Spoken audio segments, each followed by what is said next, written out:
পৃথিবীর কোন মুহাদ্দিস ফতোয়া দিয়েছে যে বাচ্চা কথা বললে আপনার নামাজের ক্ষতি হয়? পৃথিবীর কোন শায়েখ ফতোয়া দিয়েছে যে বাচ্চা কথা বললে আপনার নামাজের হবে না? পৃথিবীর কোন আলেম ফতোয়া দিয়েছে যে বাচ্চা কথা বললে আপনার নামাজ হবে না? কোন মুফতি সাহেবের ফতোয়ার ভিত্তিতে বাচ্চাকে মসজিদ থেকে বের করলেন? আপনার ছেলে তো চুলের মধ্যে সামনে এক কালার, পিছনে এক কালার, ডানে এক কালার, বামে এক কালার দিয়ে বখাটাদের মতো ঘুরে বেড়ায়। আপনার ছেলের চুল দেখলে ইহুদি খ্রিস্টানের ছেলে মনে হয়, আপনার ছেলের জামা কাপড় দেখলে তাকে অমুসলিমের ছেলে মনে হয়। আর আপনি আর একজনের ছেলে মসজিদে আসলে তাকে মসজিদ থেকে বের করে দিন কোন লজ্জায়? আরে আপনার ছেলে তো সিগারেট খেয়ে আলেম ওলামার মুখের দিকে ধোঁয়া ছেড়ে দেয়, আর একজনের ছেলে মসজিদে এসেছে, মসজিদ থেকে বের করলেন কেন? আপনি কে অনুমতি দিয়েছে আপনাকে মসজিদ থেকে বের করার? আমাদের মুসল্লিরা মসজিদে নামাজ পড়ে, মসজিদ থেকে বের হয়ে রাসূলের সুন্নাত দাড়ি কেটে ফেলে।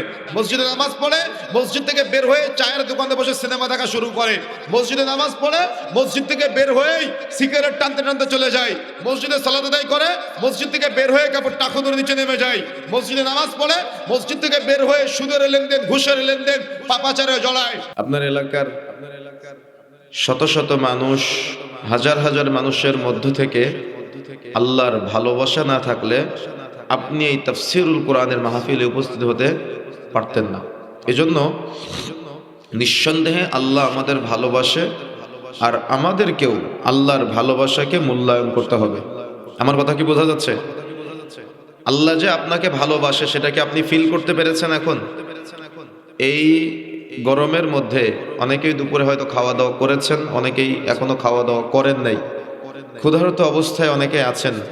শুধু কোরআনের টানে আপনি আজকে এখানে উপস্থিত হয়েছেন, শুধু একটু ইলম অর্জন করবেন। আমরা ইলম অর্জনের উদ্দেশ্যে তো আজকে এখানে এসেছি, তাই না? অন্য কোনো উদ্দেশ্য কি আছে আমাদের? কোনো উদ্দেশ্য নাই। আর আল্লাহ রাসূল সাল্লাল্লাহু আলাইহি ওয়াসাল্লাম বলছেন, যখন কোনো বান্দা ইলম অর্জন করার জন্য, জ্ঞান অর্জন করার জন্য এক জায়গা থেকে আরেক জায়গায় অতিক্রম করে, অর্থাৎ সেই জ্ঞানটা হলো কোরআনের জ্ঞান, সেই জ্ঞানটা হলো ইসলামের জ্ঞান, আল্লাহ রাসূল বলছেন তখন ফেরেশতারা তার পায়ের নিচে পাখা বিছিয়ে দেয়। সুবহানাল্লাহ। তার মানে আমরা যে এখানে জ্ঞান অন্বেষণের জন্য এসেছি, যদি আমাদের উদ্দেশ্য হয়ে থাকে ইলম অর্জন করা, তাহলে আমাদের পায়ের নিচে ফেরেশতারা পাখা বিছিয়ে দিয়েছে আমাদের সম্মানার্থে।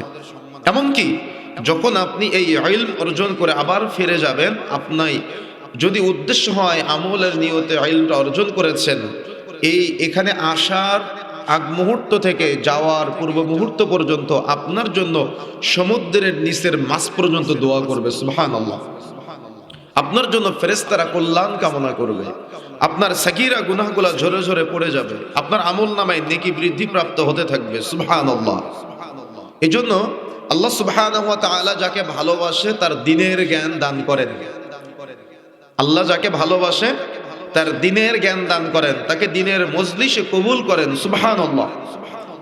রাসূলুল্লাহ সাল্লাল্লাহু আলাইহি ওয়াসাল্লাম কত চমৎকার ভাবে বলছেন, যদি কোনো বান্দা তার একটা সকাল বা একটা সন্ধ্যা আল্লাহর রাস্তায় ব্যয় করে, তাহলে এই গোটা পৃথিবীতে যা কিছু আছে সব কিছুর চাইতে উত্তম হলো ওই যতটুকু সময় সে আল্লাহর রাস্তায় ব্যয় করে। সুবহানাল্লাহ।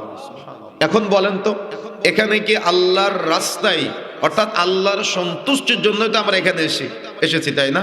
তাহলে এই মুহূর্তটা হলো গোটা পৃথিবীর যা কিছু আছে সব কিছুর চাইতে শ্রেষ্ঠ মুহূর্ত এটা, উত্তম মুহূর্ত এটা। এই মুহূর্তে আমাদের নেকিগুলা লিপিবদ্ধ করা হয় আমল নামায়, আমাদের আমল নামায় থাকা গুনাহগুলা ঝরে ঝরে পড়ে যায়, আমাদের মর্যাদাগুলো বৃদ্ধিপ্রাপ্ত হয়। সুবহানাল্লাহ। এজন্য যেহেতু আজকে পোস্টারের নাম কি? তাফসীরুল কোরআন মাহফিল। তাফসীরুল কোরআন মাহফিল মানে কি জানেন? বলেন, তাফসীরুল কোরআন মাহফিল মানে কি বলতে পারবেন? কোরআনের তাফসীর হবে, আর কোনো কথা হবে না। কি হবে বলেন তো? কোরআনের কথা হবে। আর এই কোরআনের মজলিসে বসার ফজিলত কি জানেন? রাসূলুল্লাহ সাল্লাল্লাহু আলাইহি ওয়াসাল্লাম বলেছেন, খায়রুকুম মান তাআল্লামাল কুরআনা ওয়া আল্লামা। সর্বোত্তম হলো ওই ব্যক্তি যে নিজে কোরআনের শিক্ষা অর্জন করে এবং অপরকে শিক্ষা দেয়। তাহলে আমরা যারা এখানে আছি আর আপনারা যারা সামনে উপস্থিত আছেন, যদি ক্যাটাগরি নির্ণয় করা হয়, নির্বাচন করা হয়, তাহলে বলেন এই পৃথিবীর সর্বোত্তম ব্যক্তি এখন কারা, এই মুহূর্তে কারা? আমরা। কথা কি বুঝতে পেরেছেন? একটা কথা এখনো পর্যন্ত হাদিসের বাহিরে বলি নাই, রাসূলুল্লাহ সাল্লাল্লাহু আলাইহি ওয়াসাল্লাম কিন্তু এই কথা বলেছেন, খায়রুকুম মান তাআল্লামাল কুরআনা ওয়া আল্লামা। সর্বোত্তম হলো ওই ব্যক্তি যে নিজে অর্জন করে এবং অপরকে শিক্ষা দেয়। সুতরাং আজকে কি শুধু নিজে শিক্ষা অর্জন করার জন্য শুনবেন নাকি অপরকে শিক্ষা দেওয়ার নিয়তে শুনবেন? দুইটা আমাদের সওয়াব থাকা চাই, দুইটা ফজিলত আমরা পেতে চাই। এক, নিজে শিক্ষা অর্জন করে উত্তম হতে চাই। দুই, শিক্ষা অর্জন করে ওই শিক্ষাটা আবার মানুষের কাছে আমরা পৌঁছে দিতে চাই। যত জায়গায় আল্লাহ রাব্বুল আলামিন সৎ কাজের আদেশের কথা বলেছেন, তত জায়গায় নাহি আনিল মুনকারের কথা বলেছেন। তার মানে সৎ কাজের আদেশ দেওয়া যেমন জরুরি, অসৎ কাজের নিষেধ করাটাও জরুরি। এজন্য আমাদের ইলম অর্জন করতে হবে, জ্ঞান অর্জন করতে হবে। আর জ্ঞানের ব্যাপারে আল্লাহ সুবহানাহু ওয়া তাআলা কিন্তু প্রথম ওহী প্রেরণ করেছেন, ইকরা বিসমি রাব্বিকাল্লাযী খালাক, পড়ো তোমার প্রভুর নামে যিনি তোমাকে সৃষ্টি করেছেন। আর আজকের এই মজলিসটা আল্লাহর ওই কথা বাস্তবায়ন করার বাস্তব প্রতিফলিত একটা জায়গা, তাই না? পড়ো তোমার প্রভুর নামে যিনি তোমাকে সৃষ্টি করেছেন। দুনিয়ার বহু শিক্ষার ক্ষেত্র আছে, কিন্তু আছে না? দুনিয়ার বহু শিক্ষার ক্ষেত্র আছে, কিন্তু আপনি আজকে যে মজলিসে বসেছেন এই মজলিসটা হলো কোরআনের জ্ঞানের মজলিস, কোরআনের জ্ঞান অর্জনের মজলিস। কোরআনের জ্ঞান মানে কিসের জ্ঞান জানেন? কোরআনটা হলো হাকিম। কোরআনটা কি? হাকিম, জ্ঞানে পরিপূর্ণ। কোরআনটা হলো বুরহান। বুরহান মানে কি জানেন? কোরআনটা হলো বুরহান শব্দের অর্থ হলো দলিল। তার মানে জান্নাতের দলিল। আপনি যত কোরআন মাজিদের জ্ঞান অর্জন করবেন তত আপনি জান্নাতের দলিল সঞ্চয় করতে পারবেন, দলিল সংগ্রহ করতে পারবেন। এজন্য কোরআনটা হলো বুরহান। যেমন আপনার পৃথিবীতে আজকে ওলামায়ে কেরামের মাঝে বিভিন্ন মাসালা নিয়ে মত পার্থক্য আছে না, বা বিভিন্ন ধর্ম নিয়ে মত পার্থক্য আছে না, আপনি সমাধান পাবেন কার কাছে আসলে বলেন তো? কোরআনের কাছে আসলে আপনি সমাধান পেয়ে যাবেন। এজন্য কোরআনটা হলো বুরহান, কোরআনটা হলো দলিল। আপনি যত কোরআন মাজিদের আয়াত মুখস্থ করতে পারবেন কিয়ামতের মাঠে এটা আপনার জান্নাতের দলিল হয়ে থাকবে। এমনকি রাসূলুল্লাহ সাল্লাল্লাহু আলাইহি ওয়াসাল্লাম বলছেন, আল্লাহ সুবহানাহু ওয়া তাআলা কিয়ামতের মাঠে তাদেরকে বলবে, ওরাতিল, তুমি তিলাওয়াত করবো। একটা আয়াত তিলাওয়াত করবে, একটু মর্যাদা বাড়বে কিয়ামতের মাঠে। আর একটা আয়াত তিলাওয়াত করবে, আরেকটু মর্যাদা বাড়বে। আর একটা আয়াত তিলাওয়াত করবে, আরেকটু মর্যাদা বাড়বে। তার মানে ও যত তিলাওয়াত করতে পারবে তার মর্যাদা তত বৃদ্ধিপ্রাপ্ত হবে কিয়ামতের মাঠে। সুবহানাল্লাহ। তাহলে কোরআনটা হলো আমাদের জান্নাতের দলিল। এই দলিল সংগ্রহ করতে হবে আমাদের কোরআনের জ্ঞান অর্জন করার মাধ্যমে। কোরআনটা হলো ফুরকান। ফুরকান মানে কি জানেন? কোরআনটা হলো ফুরকান, সত্য এবং মিথ্যার পার্থক্যকারী। আমাদের সমাজে সত্য মিথ্যা আছে না? আছে কিনা?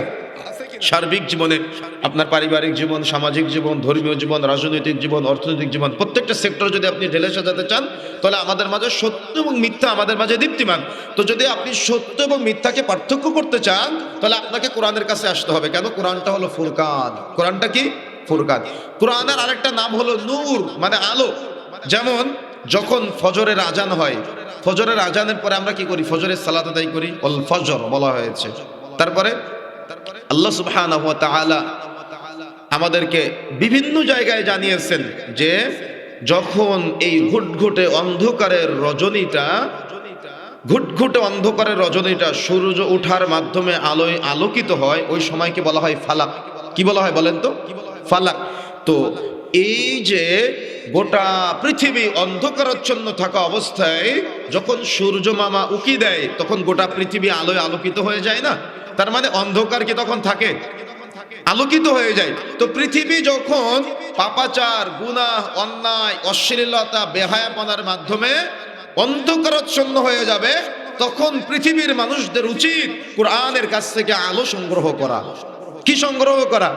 আলো সংগ্রহ করা। কোরআনের কাছ থেকে আলো সংগ্রহ করতে হবে, নূর সংগ্রহ করতে হবে। তাহলে কোরআনটা কি? কোরআনটা হলো নূর। কোরআনটা হলো অন্ধকারাচ্ছন্ন সমাজকে আলোয় আলোকিত করার চমৎকার গাইডলাইনের জন্য কোরআনকে আমাদের কি করতে হবে? ফলো করতে হবে।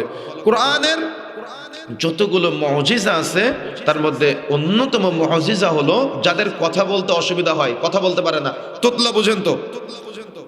এটা আল্লাহর হয়তো তার জন্য একটু পরীক্ষা, কিন্তু চমৎকার মুজিজা। তারা সারাদিন কথা বলবে, একটা কথা বলতে গিয়ে 3 বার বাঁধে, কিন্তু কোরআন মাজিদ তেলাওয়াত করবে, একবারও বাঁধে না। কি সুবহানাল্লাহ বাড়িতে গিয়ে বলবেন? এত মুজিজা থাকার পরেও আমার মুরব্বী চাচার কাছে জিজ্ঞাসা করলে বলে আমি কোরআন পড়তে পারি না। তাহলে এই তাফসিরুল কোরআন মাহফিল আপনার জন্য। আপনাকে আজকে উৎসাহ দেওয়া হবে যে কোরআন আপনাকে শিখতেই হবে, কোরআনের জ্ঞান আপনাকে অর্জন করতেই হবে। কোরআনের জ্ঞান ছাড়া আপনি নামাজ পড়বেন, সালাত আদায় করবেন, এই নামাজ পড়ে আপনি প্রশান্তি পাবেন না। কেন? ইমাম সাহেব পড়বে আলহামদুলিল্লাহ রাব্বিল আলামিন, সমস্ত প্রশংসা আল্লাহ তোমার জন্য। তখন আপনি মনে মনে ভাববেন মসজিদের বাহিরে দোকানে কয় টাকা ইনকাম করলাম, কয় টাকা লাভ করলাম, কয় টাকা লোকসান করলাম। কেন? আপনার তো কোরআন মাজিদের জ্ঞান নাই। কিন্তু আমরা যখন সৌদি আরবে যাই, মক্কা মদিনা সহ অন্যান্য মসজিদগুলোতে দেখি আরাবিয়ান শেখরা তিলাওয়াত করে আর পিছনের মুসল্লিরা অঝরে কান্নাকাটি করে, বুক ফুফিয়ে ফুফিয়ে কান্নাকাটি করে। দেখেছেন না আপনারা ভিডিওর মাধ্যমে? তারা কেন কান্না করে? তাদের কোরআন মাজিদের জ্ঞান আছে। কোরআন মাজিদের মধ্যে আল্লাহ রাব্বুল আলামিন কি বার্তা দিয়েছেন তারা বুঝে। ভয়ঙ্কর যে আয়াতগুলো আছে জাহান্নামের, তারা সেগুলো অনুধাবন করতে পারে। কিন্তু আমাদের মাঝে কোরআনের ইলম, কোরআনের জ্ঞান না থাকার কারণে আজকে আমরা পিছিয়ে আছি। আমাদের ব্যর্থতার যতগুলি কারণ আছে মুসলিমদের, তার অন্যতম একটা কারণ হলো কোরআন থেকে দূরে থাকা। অনেক বাড়িতে গিয়ে কোরআন মাজিদ চাইলে কোরআন মাজিদটা মুছে দেয়, তার মানে গামছা দিয়ে সুন্দর করে মুছে। তখনই আমরা বুঝতে পারি যে কোরআন মাজিদটা যে কতদিন পড়া হয় না এই বাড়িতে। কি অস্বীকার করতে পারবেন? আপনার সন্তানকে, ভবিষ্যৎ প্রজন্মকে আপনি ধ্বংস করে ফেলতেছেন কোরআনের শিক্ষা না দেওয়ার কারণে। আমি বলি নাই আপনার সন্তানকে ডাক্তার বানাবেন না, আমি বলেছি আপনার সন্তানকে ডাক্তার বানান, তবে আগে কোরআনের জ্ঞান দিতে হবে। আপনার সন্তানকে ইঞ্জিনিয়ার বানান, তবে আগে কোরআনের জ্ঞান দিতে হবে। আপনার সন্তানকে আপনি যা কিছু বানান দুনিয়ার, আমার আপত্তি নেই, তবে আপনার সন্তানকে আগে কোরআন মাজিদের চূড়ান্ত শিক্ষাটা তাকে দিতে হবে। যদি শিক্ষা দিতে না পারেন তাহলে আপনার সন্তান ব্যর্থ সন্তান হবে। আপনি মারা যাওয়ার পরে আপনার সন্তান আপনার জন্য যে দোয়া করতে হবে, রব্বিরহামহুমা কামা রব্বায়ানি সাগীরা, আপনি এমন হতভাগা বাবা যে আপনার সন্তান আপনি মারা যাওয়ার পর আপনার জানাজার সালাত পড়াতে পারবে না, আপনি মারা যাওয়ার পরে আপনার জন্য রব্বিরহামহুমা এই দোয়াটা করতে পারবে না, নতুন করে হুজুর ভাড়া করে নিয়ে এসে দোয়া করা লাগবে। কি বুঝেন নাই? তার মানে এর মতো হতভাগা আর কেউ আছে কিনা আমি জানি না। তার মানে একজন মানুষ যখন মারা যায় তখন তার নেককার সন্তান সে রেখে যায়, নেককার সন্তান যে আমলগুলি করে বাবা মার আমল নামায় লিপিবদ্ধ হয়। কথা বুঝতে পেরেছেন? আল্লাহ রাসূল সাল্লাল্লাহু আলাইহি ওয়াসাল্লাম বলেছেন। কিন্তু আপনি এমন এক হতভাগা বাবা যে আপনি এমন সন্তান রেখে গেলেন যে আপনার জন্য রব্বিরহামহুমা কামা রব্বায়ানি সাগীরা এই দোয়াটি করতে পারে না। আপনি এমন হতভাগা সন্তানকে রেখে গেলেন যে আপনি মারা যাওয়ার পরে আপনার জন্য আল্লাহর কাছে দুই হাত তুলে দোয়া করতে পারলো না। আপনি মারা যাওয়ার পরে আপনার জন্য আল্লাহুম্মা গফির লাহু ওয়াসাব্বিতহু, আল্লাহুম্মা গফির লাহু ওয়ারহামহু এই দোয়াটা আপনার সন্তান করতে পারলো না। তার মানে এর চাইতে হতভাগা সন্তান আপনি আর কি আপনার আছে? বা আপনি বাবা হিসেবে আপনার মতো হতভাগা বাবা কি পৃথিবীতে আর আছে? নিজেকে চিন্তা করবেন। কেন আপনি আপনার সন্তানকে কোরআনের শিক্ষা দিতে পারেন নাই? আপনার শুনতে কষ্ট লাগতে পারে। সকাল 7টায় প্রাইভেট, সকাল 8টায় প্রাইভেট, সকাল 9টা থেকে বিকাল 5টায় স্কুলে পাঠাতে পারেন। বিকাল 5টায় বাড়িতে আসার পরে অনলাইন কোচিং বা বিভিন্ন প্রকার আপনি পড়াতে পারেন, দুনিয়াবী শিক্ষা দিতে পারেন। কিন্তু আপনার সন্তানকে 5 মিনিটের জন্য কোরআনের শিক্ষা আপনি দিতে পারেন নাই। বলেন তো বাবা হিসেবে কয়দিন সন্তানকে পাশে নিয়ে বলেছেন আব্বু কোরআন মাজিদ তিলাওয়াত করো? বলেন, বুক ফুলিয়ে বলতে পারবেন যে আপনি আপনার সন্তানকে বলেছেন যে আব্বু কোরআন মাজিদ তিলাওয়াত করো? বুক ফুলিয়ে বলতে পারবেন আপনি আপনার মেয়েটাকে কোনোদিন বলেছেন যে আম্মু কোরআন মাজিদ তিলাওয়াত করো? কোনোদিন কি বাবা আর ছেলে একসাথে বসে কোরআন মাজিদ তিলাওয়াত করেছেন? কিন্তু ঠিকই বাবা আর ছেলে একসাথে বসে সিনেমা দেখেছেন, ঠিকই বাবা আর ছেলে একসাথে বসে গান শুনেছেন, ঠিকই বাবা আর ছেলে একসাথে বসে হারাম খেলা দেখেছেন। কিন্তু কোনোদিন দেখলাম না বাবা আর ছেলে একসাথে বসে কোরআন মাজিদের চর্চা করতে। তার মানে আপনি এমন হতভাগা বাবা যে আপনার সন্তানকে কোরআনের শিক্ষা অর্জন করতে হবে, আপনার সন্তানকে কোরআনের জ্ঞানে জ্ঞানী হয়ে তাকে জান্নাতে যেতে হবে, আপনি শিক্ষাটা দিতে পারেন না। ব্যর্থ বাবা আপনি, ব্যর্থতার দায়ভার কিয়ামতের মাঠে আপনাকে দিতে হবে। এই জন্য এই তাফসিরুল কোরআন মাহফিলগুলোকে আমাদেরকে গুরুত্ব দিতে হবে। শুধু তাফসিরুল কোরআন মাহফিল না, আমাদের মসজিদগুলোতে কোরআন মাজিদের চর্চা করতে হবে। ফজরের সালাতের পরে বা আসরের সালাতের পরে আমাদের চেষ্টা করতে হবে মক্তবগুলো চালু করার জন্য, যেখানে বাচ্চারা এসে কোরআন মাজিদের শিক্ষা অর্জন করতে পারে। মনে থাকবে ইনশাআল্লাহ। সুতরাং আমি কোরআনের গুরুত্ব নিয়ে কয়েকটি কথা বলেছি আপনাদের মাঝে। আমি আশাবাদী আপনারা সবাই জ্ঞানী, আর এই জ্ঞান দ্বারা বিবেচনা করে কিয়ামতের মাঠে নিজের মর্যাদা বাড়ানোর জন্য, নিজের সম্মান বাড়ানোর জন্য, নিজের জান্নাতের রাস্তা উন্মুক্ত করার জন্য কিয়ামতের মাঠে যাতে করে কোরআন আপনার জন্য সুপারিশ করতে পারে, জান্নাতের সুপারিশ, এই জন্য কোরআন মাজিদের জ্ঞান অর্জন করতে হবে। যাদের বয়স 60 থেকে 70 বছর, রাসূলুল্লাহ সাল্লাল্লাহু আলাইহি সাল্লাম বলেছেন কিয়ামতের মাঠে তাদের কোনো ওজর চলবে না। শুনেছেন কোনো সময়? 60 বছর প্লাসের মুরব্বীরা আছেন, শুনেছেন? যাদের 60 থেকে 70 বছর বয়স কিয়ামতের মাঠে তাদের কোনো ওজর চলবে না। কেন? তারা তাদের উম্মতে মুহাম্মাদির যে জীবন বৃত্তান্ত তারা পূর্ণাঙ্গতা পেয়েছে। 60 থেকে 70 বছর মানে তারা পূর্ণাঙ্গতা পেয়েছে। সে বলতে পারবে না যে আল্লাহ আমি জানতাম না। তার বলার কোনো এখতিয়ার নেই যে আমার কাছে দাওয়াত পৌঁছায় নাই, তার কাছে দাওয়াত পৌঁছেছে, সে দাওয়াত গ্রহণ করে নাই। এই জন্য কিয়ামতের মাঠে তার কোনো এক্সকিউজ চলবে না। আপনি কোরআন মাজিদ পড়তে পারেন না, এটা আপনি এই 50 বছর বয়সে এসে বলবেন এটা গ্রহণযোগ্য না। এটা কি বলেন তো? এটা গ্রহণযোগ্য না। আপনার নিজের ব্যর্থতার কারণে আপনি শিখতে পারেন না। দুনিয়ার সব কাজ করতে পারলেন, কোরআন মাজিদ শিখতে পারলেন না। আর এই কোরআন বুঝতে গেলে কার মতো করে বুঝতে হবে বলেন তো? বলেন কার মতো করে বুঝতে হবে? রাসূলুল্লাহ সাল্লাল্লাহু আলাইহি ওয়াসাল্লাম। কিভাবে বুঝতে হবে? রাসূলুল্লাহ সাল্লাল্লাহু আলাইহি ওয়াসাল্লাম যেভাবে সাহাবায়ে কেরামকে বুঝিয়েছেন সেভাবে বুঝতে হবে। আমার কথা কি বুঝতে পেরেছেন? কোরআন মাজিদ বুঝতে হবে কার পদ্ধতিতে? রাসূলুল্লাহ সাল্লাল্লাহু আলাইহি ওয়াসাল্লামের পদ্ধতিতে। কিভাবে বুঝতে হবে? রাসূলুল্লাহ সাল্লাল্লাহু আলাইহি ওয়াসাল্লাম যেভাবে সাহাবায়ে কেরামকে বুঝিয়েছেন সেভাবে বুঝতে হবে। যে তাফসীর রাসূলুল্লাহ সাল্লাল্লাহু আলাইহি ওয়াসাল্লাম সাহাবায়ে কেরামকে শিক্ষা দিয়ে গেছেন ওই তাফসীরটা আমাদের বোঝার চেষ্টা করতে হবে। কিন্তু দুঃখজনক হলো সত্য যে আমাদের সমাজে এক সময় তাফসীর হতো, তাফসীরুল কোরআন মাহফিল মানে সাদ্দাদের মিথ্যা কাহিনী। শুনেছেন না আপনারা? তাফসীরুল কোরআন মাহফিল মানে হতো হরিণীর সাথে নাকি রাসূলুল্লাহ সাল্লাল্লাহু আলাইহি ওয়াসাল্লামের কথা হয়েছে জঙ্গলে, এগুলা তাফসীর বলে চালিয়ে দেওয়া হতো আর আপনারা কান্নাকাটি করতে করতে বাড়িতে চলে যেতেন। অথচ ডাহা মিথ্যা কথা, এগুলা কোরআন হাদিসে কোথাও নাই। শুনেছেন না? রাসূলুল্লাহ সাল্লাল্লাহু আলাইহি ওয়াসাল্লামের রাস্তায় বুড়ি বড়ের কাঁটা দিয়ে রাখতো, তাফসীর মাহফিলে শুনেছেন না? এগুলা মাহফিলের নাম তাফসীর, কিন্তু বলা হচ্ছে জাল বর্ণনা। আপনি যাবেন, আজকে যাবেন সৌদি আরবে, যেখানে রাসূলুল্লাহ সাল্লাল্লাহু আলাইহি ওয়াসাল্লাম থাকতেন, ওখান থেকে বুড়ির বাড়ির বর্ণনা যেটা দেওয়া হয় প্রায় 90 থেকে 95 কিলোমিটার দূরে। এখন বলেন তো এটা কি কোনো পাগলও বিশ্বাস করবে যে একজন বুড়ি প্রতিদিন রাসূলের রাস্তায় 90 থেকে 95 কিলোমিটার দূর থেকে এসে বড়ের কাঁটা দিত? এটা বন্ধ করতে হবে। কি করতে হবে? রাসূলুল্লাহ সাল্লাল্লাহু আলাইহি ওয়াসাল্লাম যেখানে থাকতেন বুড়ির বড়ের গাছের যে বর্ণনা দেওয়া হয়, বাড়ির যে বর্ণনা দেওয়া হয় 90 থেকে 95 কিলোমিটার দূরে।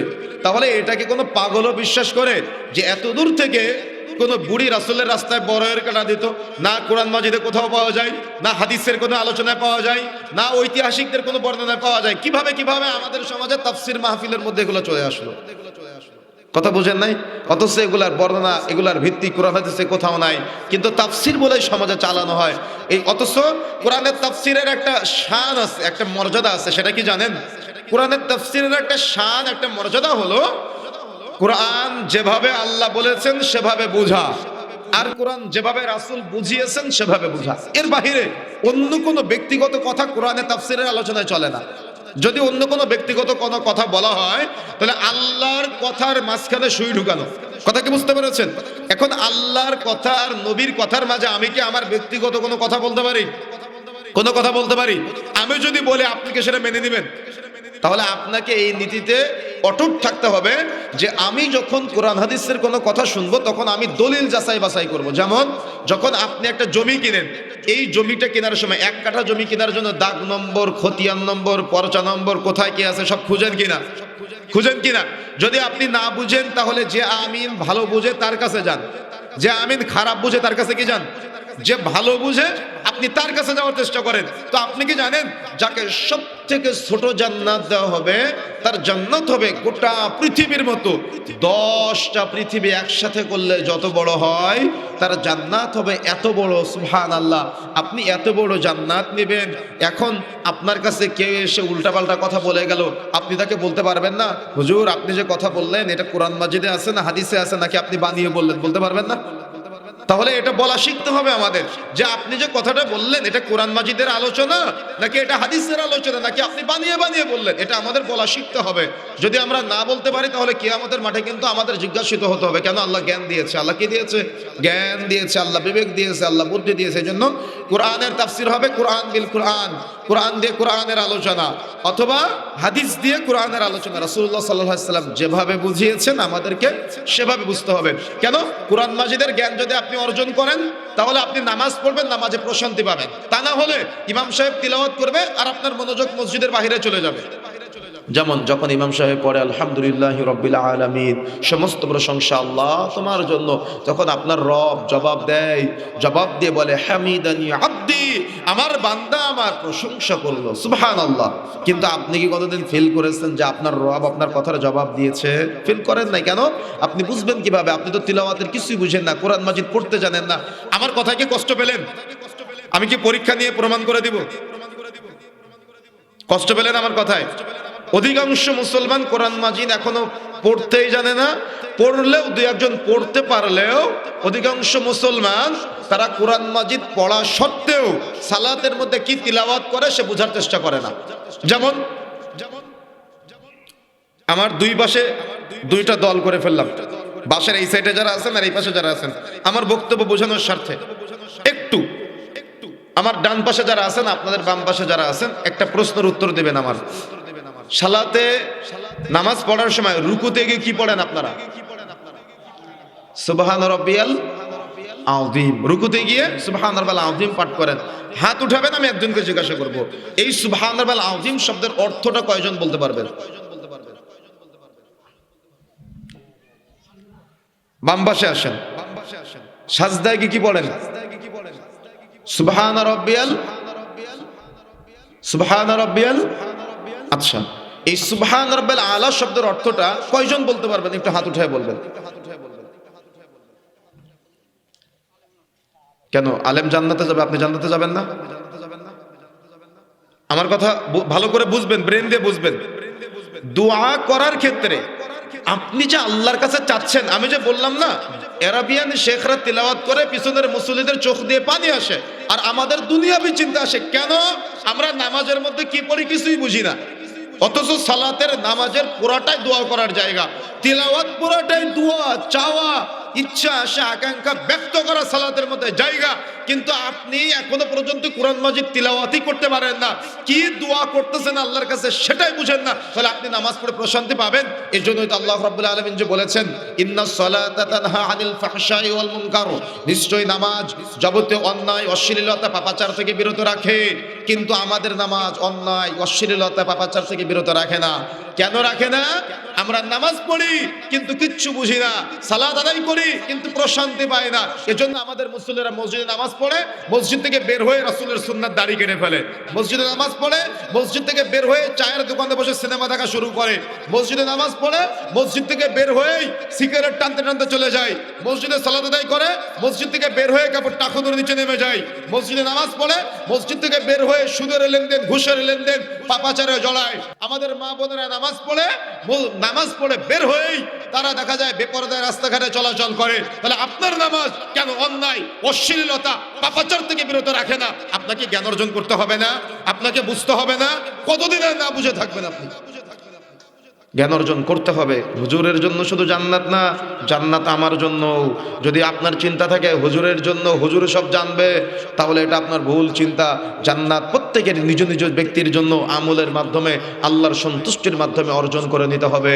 কোনো ব্যক্তি আমি আপনি কাউকে অন্ধ অনুসরণ করতে পারবো না। দেখেন কোরআনের একটা মজা আছে। কোরআনের কি আছে বলেন তো? একটা মজা আছে। কোরআনের মজাটা কি আমি একটু বোঝাচ্ছি আপনাদের। কোরআনের মজা হলো, যদি কোরআনের আলোচনা হয় কোরআন দিয়ে, আর কোরআনের আলোচনা হয় রাসূলুল্লাহ সাল্লাল্লাহু আলাইহি ওয়াসাল্লামের আলোচনার মাধ্যমে, তাহলে কোরআনের এই আলোচনা অনেক মজা আছে। এই মজাটা আমাদের, এই স্বাদটা আমাদের অন্বেষণ করার চেষ্টা করতে হবে, এই স্বাদটা আমাদের নেওয়ার চেষ্টা করতে হবে। দেখেন কেমন মজা আছে। আসুন আমরা পবিত্র কোরআন মাজিদের ছোট্ট একটা সূরার তাফসীর করি আজকে, তাহলে বুঝতে সুবিধা হবে আমাদের যে কোরআনের তাফসীরের কেমন মজা। পবিত্র কোরআন মাজিদের সূরা সংখ্যা কয়টি বলেন তো? 114টি। কোরআন মাজিদের সূরা সংখ্যা 114টি। এই 114টি সূরার মধ্যে অন্যতম একটি সূরা রাসূলুল্লাহ সাল্লাল্লাহু আলাইহি ওয়াসাল্লাম যেগুলো সিরিয়াল করেছেন, এবং উসমান রাদিয়াল্লাহু তাআলা আনহুর মুসহাফ সংকলনের সিস্টেম অনুযায়ী 30তম পারার মধ্যে এসেছে। সূরাটির নাম হলো সূরা আল মাউন। সূরা আল মাউন, সূরা মাউন মুখস্থ আছে না অনেকের? মুখস্থ আছে তো আমাদের? তো সূরা আল মাউনের তাফসীরটা আজকে সংক্ষিপ্ত সময় আমরা করব। সূরা আল মাউনের মধ্যে আল্লাহ রাব্বুল আলামিন 6 শ্রেণীর অপরাধীকে নিয়ে আলোচনা করেছেন। কয় শ্রেণী বলেন? আচ্ছা, আল্লাহ যাদেরকে অপরাধী বলেছেন, আজকে তাফসীরের আলোচনার মাধ্যমে যদি আমরা সেই অপরাধীদের লিস্টে আমাদের নামটা পাই, আমরা কি তওবা করে ফিরে আসতে পারবো নাকি রাগ করব? কথা বলেন, রাগ করবেন নাকি আল্লাহর কথাকে মেনে নেওয়ার চেষ্টা করতে হবে? আল্লাহর কথাকে আমাদের মেনে নেওয়ার চেষ্টা করতে হবে। মাউন শব্দের অর্থ হলো পরস্পর সাহায্য, সহযোগিতা। কি বলেন তো? মাউন শব্দের অর্থ হলো পরস্পর সাহায্য সহযোগিতা। সূরা আল মাউনের মধ্যে সামাজিক অপরাধ নিয়ে আলোচনা করা হয়েছে। সূরা আল মাউনের মধ্যে মানুষের আল্লাহ সম্পর্কে জ্ঞান না থাকার কারণে তাদেরকে অপরাধী উল্লেখ করা হয়েছে। সূরা আল মাউনের মধ্যে মানুষ ইবাদত সংক্রান্ত বিষয়ে তারা কিভাবে অপরাধে জড়ায় সে বিষয়ে আলোচনা করা হয়েছে। আলামিন আলোচনা করেছেন, আমরা সেভাবে আপনাদের মাঝে উপস্থাপন করার চেষ্টা করবো ইনশাআল্লাহ। তবে সূরা আল মাউনের আরেকটা নাম আমি সৌদি আরবে দেখেছি মদিনার লাইব্রেরিগুলোতে। সূরা আল মাউনের আরেকটা নাম হলো আল ইয়াতিম, ইয়াতিমের সূরা। কি বলেন তো? ইয়াতিমের সূরা। হয়তো মুহাদ্দিস সাহেবরা জানবে, আমাদের মাঝে মুসহাফে সূরা আল মাউন নামকরণ করা হয়েছে, জন্য সূরা মাউন নামটা আমরা জানি, কিন্তু সূরা আল মাউনের আরেকটা নাম হলো আল ইয়াতিম। এটা হলো ইয়াতিমের সূরা। আসুন আমরা মূল আলোচনায় প্রবেশ করি, যেহেতু সময় অত্যন্ত স্বল্প। আমরা সংক্ষিপ্ত তাফসীরটা আপনাদেরকে বোঝানোর চেষ্টা করি, যাতে করে কোরআনের মজাটা আপনারা বুঝতে পারেন, কোরআনের জ্ঞান অন্বেষণ করার আগ্রহটা আমাদের বাড়ে। আসুন, আউযু বিল্লাহি মিনাশ শাইতানির রাজীম, বিতাড়িত শয়তান হতে আমরা আল্লাহর নিকট আশ্রয় প্রার্থনা করি। বিসমিল্লাহির রহমানির রহিম, পরম করুণাময় অসীম দয়ালু আল্লাহর নামে শুরু করলাম। আরাইতাল্লাযী ইউকাযযিবু বিদ্দীন, এই আরাইতা শব্দটি এসেছে মূলত আরবি রাআইতা শব্দ থেকে, আরবি রাআইতা শব্দ থেকে, যার অর্থ হলো জিয়ারা, ভিজিট, দেখা। তার মানে রাআইতা শব্দের অর্থ হলো দেখা, আর আরাইতা শব্দের অর্থ হলো তুমি কি দেখেছো। আল্লাহ কাকে বলছেন বলেন তো? এটা রাসূলুল্লাহ সাল্লাল্লাহু আলাইহি ওয়াসাল্লামকে বলছেন। আর পক্ষান্তরে রাসূলুল্লাহ সাল্লাল্লাহু আলাইহি ওয়াসাল্লাম উম্মত যারা আছে, উম্মতে মুহাম্মাদি, তাদেরকে বলছেন আর রাআইতা মুহাম্মদ, তুমি কি দেখেছো, বা মুহাম্মাদের উম্মত তোমরা কি দেখেছো, আল্লাযী, যে বা যারা বা যিনি, ইউকাযযিবু, মিথ্যা প্রতিপন্ন করে, হেয় প্রতিপন্ন করে, অস্বীকার করে, বিদ্দিন, কিয়ামত দিবসকে। তার মানে আল্লাহ রাব্বুল আলামিন জিজ্ঞাসা করছেন মুহাম্মদ সাল্লাল্লাহু আলাইহি সাল্লামকে অথবা মুহাম্মদ সাল্লাল্লাহু আলাইহি সাল্লামের উম্মতদেরকে, আরাইতাল্লাযী ইউকাযযিবু বিদ্দিন, মুহাম্মদ বা মুহাম্মাদের উম্মতেরা তোমরা কি দেখেছো যে কিয়ামত দিবসকে অস্বীকার করে। এই দিন শব্দের 11টি অর্থ আসে। ইন্নাদ দীনা ইনদাল্লাহিল ইসলাম, এখানে দিন শব্দের অর্থ হলো ইসলাম। এরকম 11টি অনুবাদ এসেছে, তবে এখানে দিন শব্দের অর্থ হলো কিয়ামত দিবস। যেমন এই পৃথিবীর বহু মানুষ আছে যারা আল্লাহর অস্তিত্বকে অস্বীকার করে, আল্লাহর উলুহিয়াত, আল্লাহর রুবুবিয়াত আর আল্লাহর আসমা ও সিফাতকে অস্বীকার করে। তারা আল্লাহর কাছে চাওয়া বাদ দিয়ে আল্লাহর কোনো সৃষ্টির কাছে চায়। তারা আল্লাহর কাছে সাহায্য পাওয়ার পরিবর্তে আল্লাহর কোনো সৃষ্টির কাছে সাহায্য পেতে চায়। তারা বারজাকের জীবনকে অস্বীকার করে, তারা জান্নাতকে অস্বীকার করে, তারা জাহান্নামকে অস্বীকার করে। ঈমানের মৌলিক যে 6টা স্তম্ভ, এর মধ্যে পরবর্তী যে স্তম্ভগুলো আছে, মৃত্যুর পর পরবর্তী জীবনকে তারা অস্বীকার করে, জান্নাত জাহান্নামকে অস্বীকার করে, আল্লাহর অস্তিত্বকে অস্বীকার করে। এমনকি মুতাজিলা, নাম শুনেছেন আপনারা? মুতাজিলাদের একটা আকীদা আছে যে পাপ দেখা যায় না, যে নেকি দেখা যায় না, যা দেখা যায় না সেটা আল্লাহ আবার মাপবে কিভাবে? কি নাউযুবিল্লাহ, বাড়িতে গিয়ে বলবেন। এটা হলো তাদের একটা আকীদা। কাদের আকীদা বলেন তো? তারাও কিন্তু নিজেদেরকে মুসলিম দাবি করে, কিন্তু তারা বলে যে পাপটা আমরা দেখতে পাই না, যে সওয়াবটা আমরা দেখতে পাই না, যে নেকিটা আমরা দেখতে পাই না, এটা আল্লাহ আবার দাড়ি পাল্লায় মাপবে কিভাবে, বা মিজানের পাল্লায় মাপবে কিভাবে? এই প্রশ্ন যদি আপনার ব্রেনে দেয় তাহলে আপনার খটকা লাগবে কিনা? কিন্তু আমি যদি আপনাকে এখন প্রশ্ন করি, আচ্ছা আমাদের শরীরে জ্বর হয় কিনা? কথা বলেন, জ্বর হয় কিনা? জ্বর কি দেখা যায়? জ্বর কি করা যায়? হ্যাঁ, তো জ্বরের মাপ বিশ্বাস করলেন কেন? আমাদের অনেকের শরীরে ডায়াবেটিস আছে না? ডায়াবেটিস কি দেখা যায়? এটা নরম না শক্ত? এটা কি ধরা যায়? এটা কি স্পর্শ করা যায়? এটা কি করা যায় বলেন তো? মাপা যায়। তো সাময়িক আপনার শরীরের সাথে দুনিয়ার জাগতিক বিষয় আপনি দেখতে পেলেন না, ধরতে পারলেন না, ছুঁইতে পারলেন না, এই পরিমাপ বিশ্বাস করলেন কেন? আচ্ছা আমাদের শরীরে প্রেসার কম বেশি হয় কিনা? প্রেসার কি দেখা যায়? ছোঁয়া যায়? কি করা যায়? মাপা যায়। যখন নিজের কাজে লাগবে তখন বিশ্বাস করতে পারলেন, আর আপনার রব বলল বিশ্বাস করতে পারলেন না। আমার কথা কি বুঝতে পেরেছেন? সুতরাং আল্লাহর অস্তিত্বকে মানুষ তখনই অস্বীকার করে যখন মানুষ আল্লাহকে চিনে না, যখন মানুষ আল্লাহকে জানে না, আল্লাহকে বুঝে না। একটা হিন্দু যেমন সে বলে তার সৃষ্টিকর্তা হলো ভগবান, আমাদের অধিকাংশ মুসলমান আল্লাহর উলুহিয়াত রুবুবিয়াত আর আসমা ও সিফাতকে না জানার কারণে শুধু বলে আল্লাহ সৃষ্টিকর্তা, কিন্তু গুনাহ থেকে মাপ পাওয়ার জন্য ব্যক্তির কাছে চলে যায়, কবরে শুয়ে থাকা ব্যক্তির কাছে চলে যায়। গুনাহ থেকে মাপ পাওয়ার জন্য তারা আজকে বিভিন্ন জায়গায় মাজারে, খানকায়, পীর সাহেবের কাছে গিয়ে গরু দান করে, ছাগল দান করে, মুরগি দান করে, টাকা দান করে। কেন? শুধু আল্লাহকে পাবে তাই। কি আমি ভুল বলেছি? কেন? তারা আল্লাহকে চিনে নাই, সেই জন্য। কেন? তারা তার রবকে চিনতে পারে নাই। তারা মনে করেছে আল্লাহকে ডাকলে পাওয়া যায় না। অথচ যখন আপনি নামাজে সূরা ফাতিহা পাঠ করেন, যখন আপনি বলেন আলহামদুলিল্লাহি রাব্বিল আলামিন, সমস্ত প্রশংসা আল্লাহ তোমার জন্য, তখন আল্লাহ জবাব দিয়ে বলে হামিদানি আব্দি, আমার বান্দা আমার প্রশংসা করলো। আপনি ডাকতে দেখি দেরি, প্রশংসা করতে দেরি, আপনার রব আপনার কথার জবাব দিতে দেরি করে না। সুবহানাল্লাহ। রাসূলুল্লাহ সাল্লাল্লাহু আলাইহি ওয়াসাল্লাম বলছেন, প্রত্যেক রাতের কুল্লা লাইলাতিন ইলাস সামাঈদ দুনিয়া, প্রত্যেক রাতের শেষ তৃতীয়াংশে আল্লাহ দুনিয়ার আসমানে নেমে আসেন। এসে বলতে থাকেন, বান্দা কে আছো? আমার কাছে চাও, আমি দান করব। আমার কাছে ক্ষমা চাও, আমি ক্ষমা করে দিব। আমার কাছে সাহায্য চাও, আমি তোমার যাবতীয় সাহায্য করব। সুবহানাল্লাহ। সেই রবকে আপনি চিনতে পারলেন না।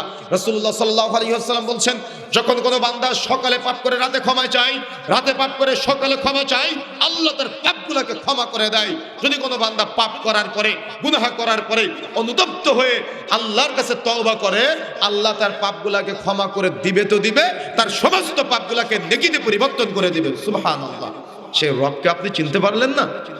সেই রবের কাছে আপনি ক্ষমা চাইতে পারলেন না?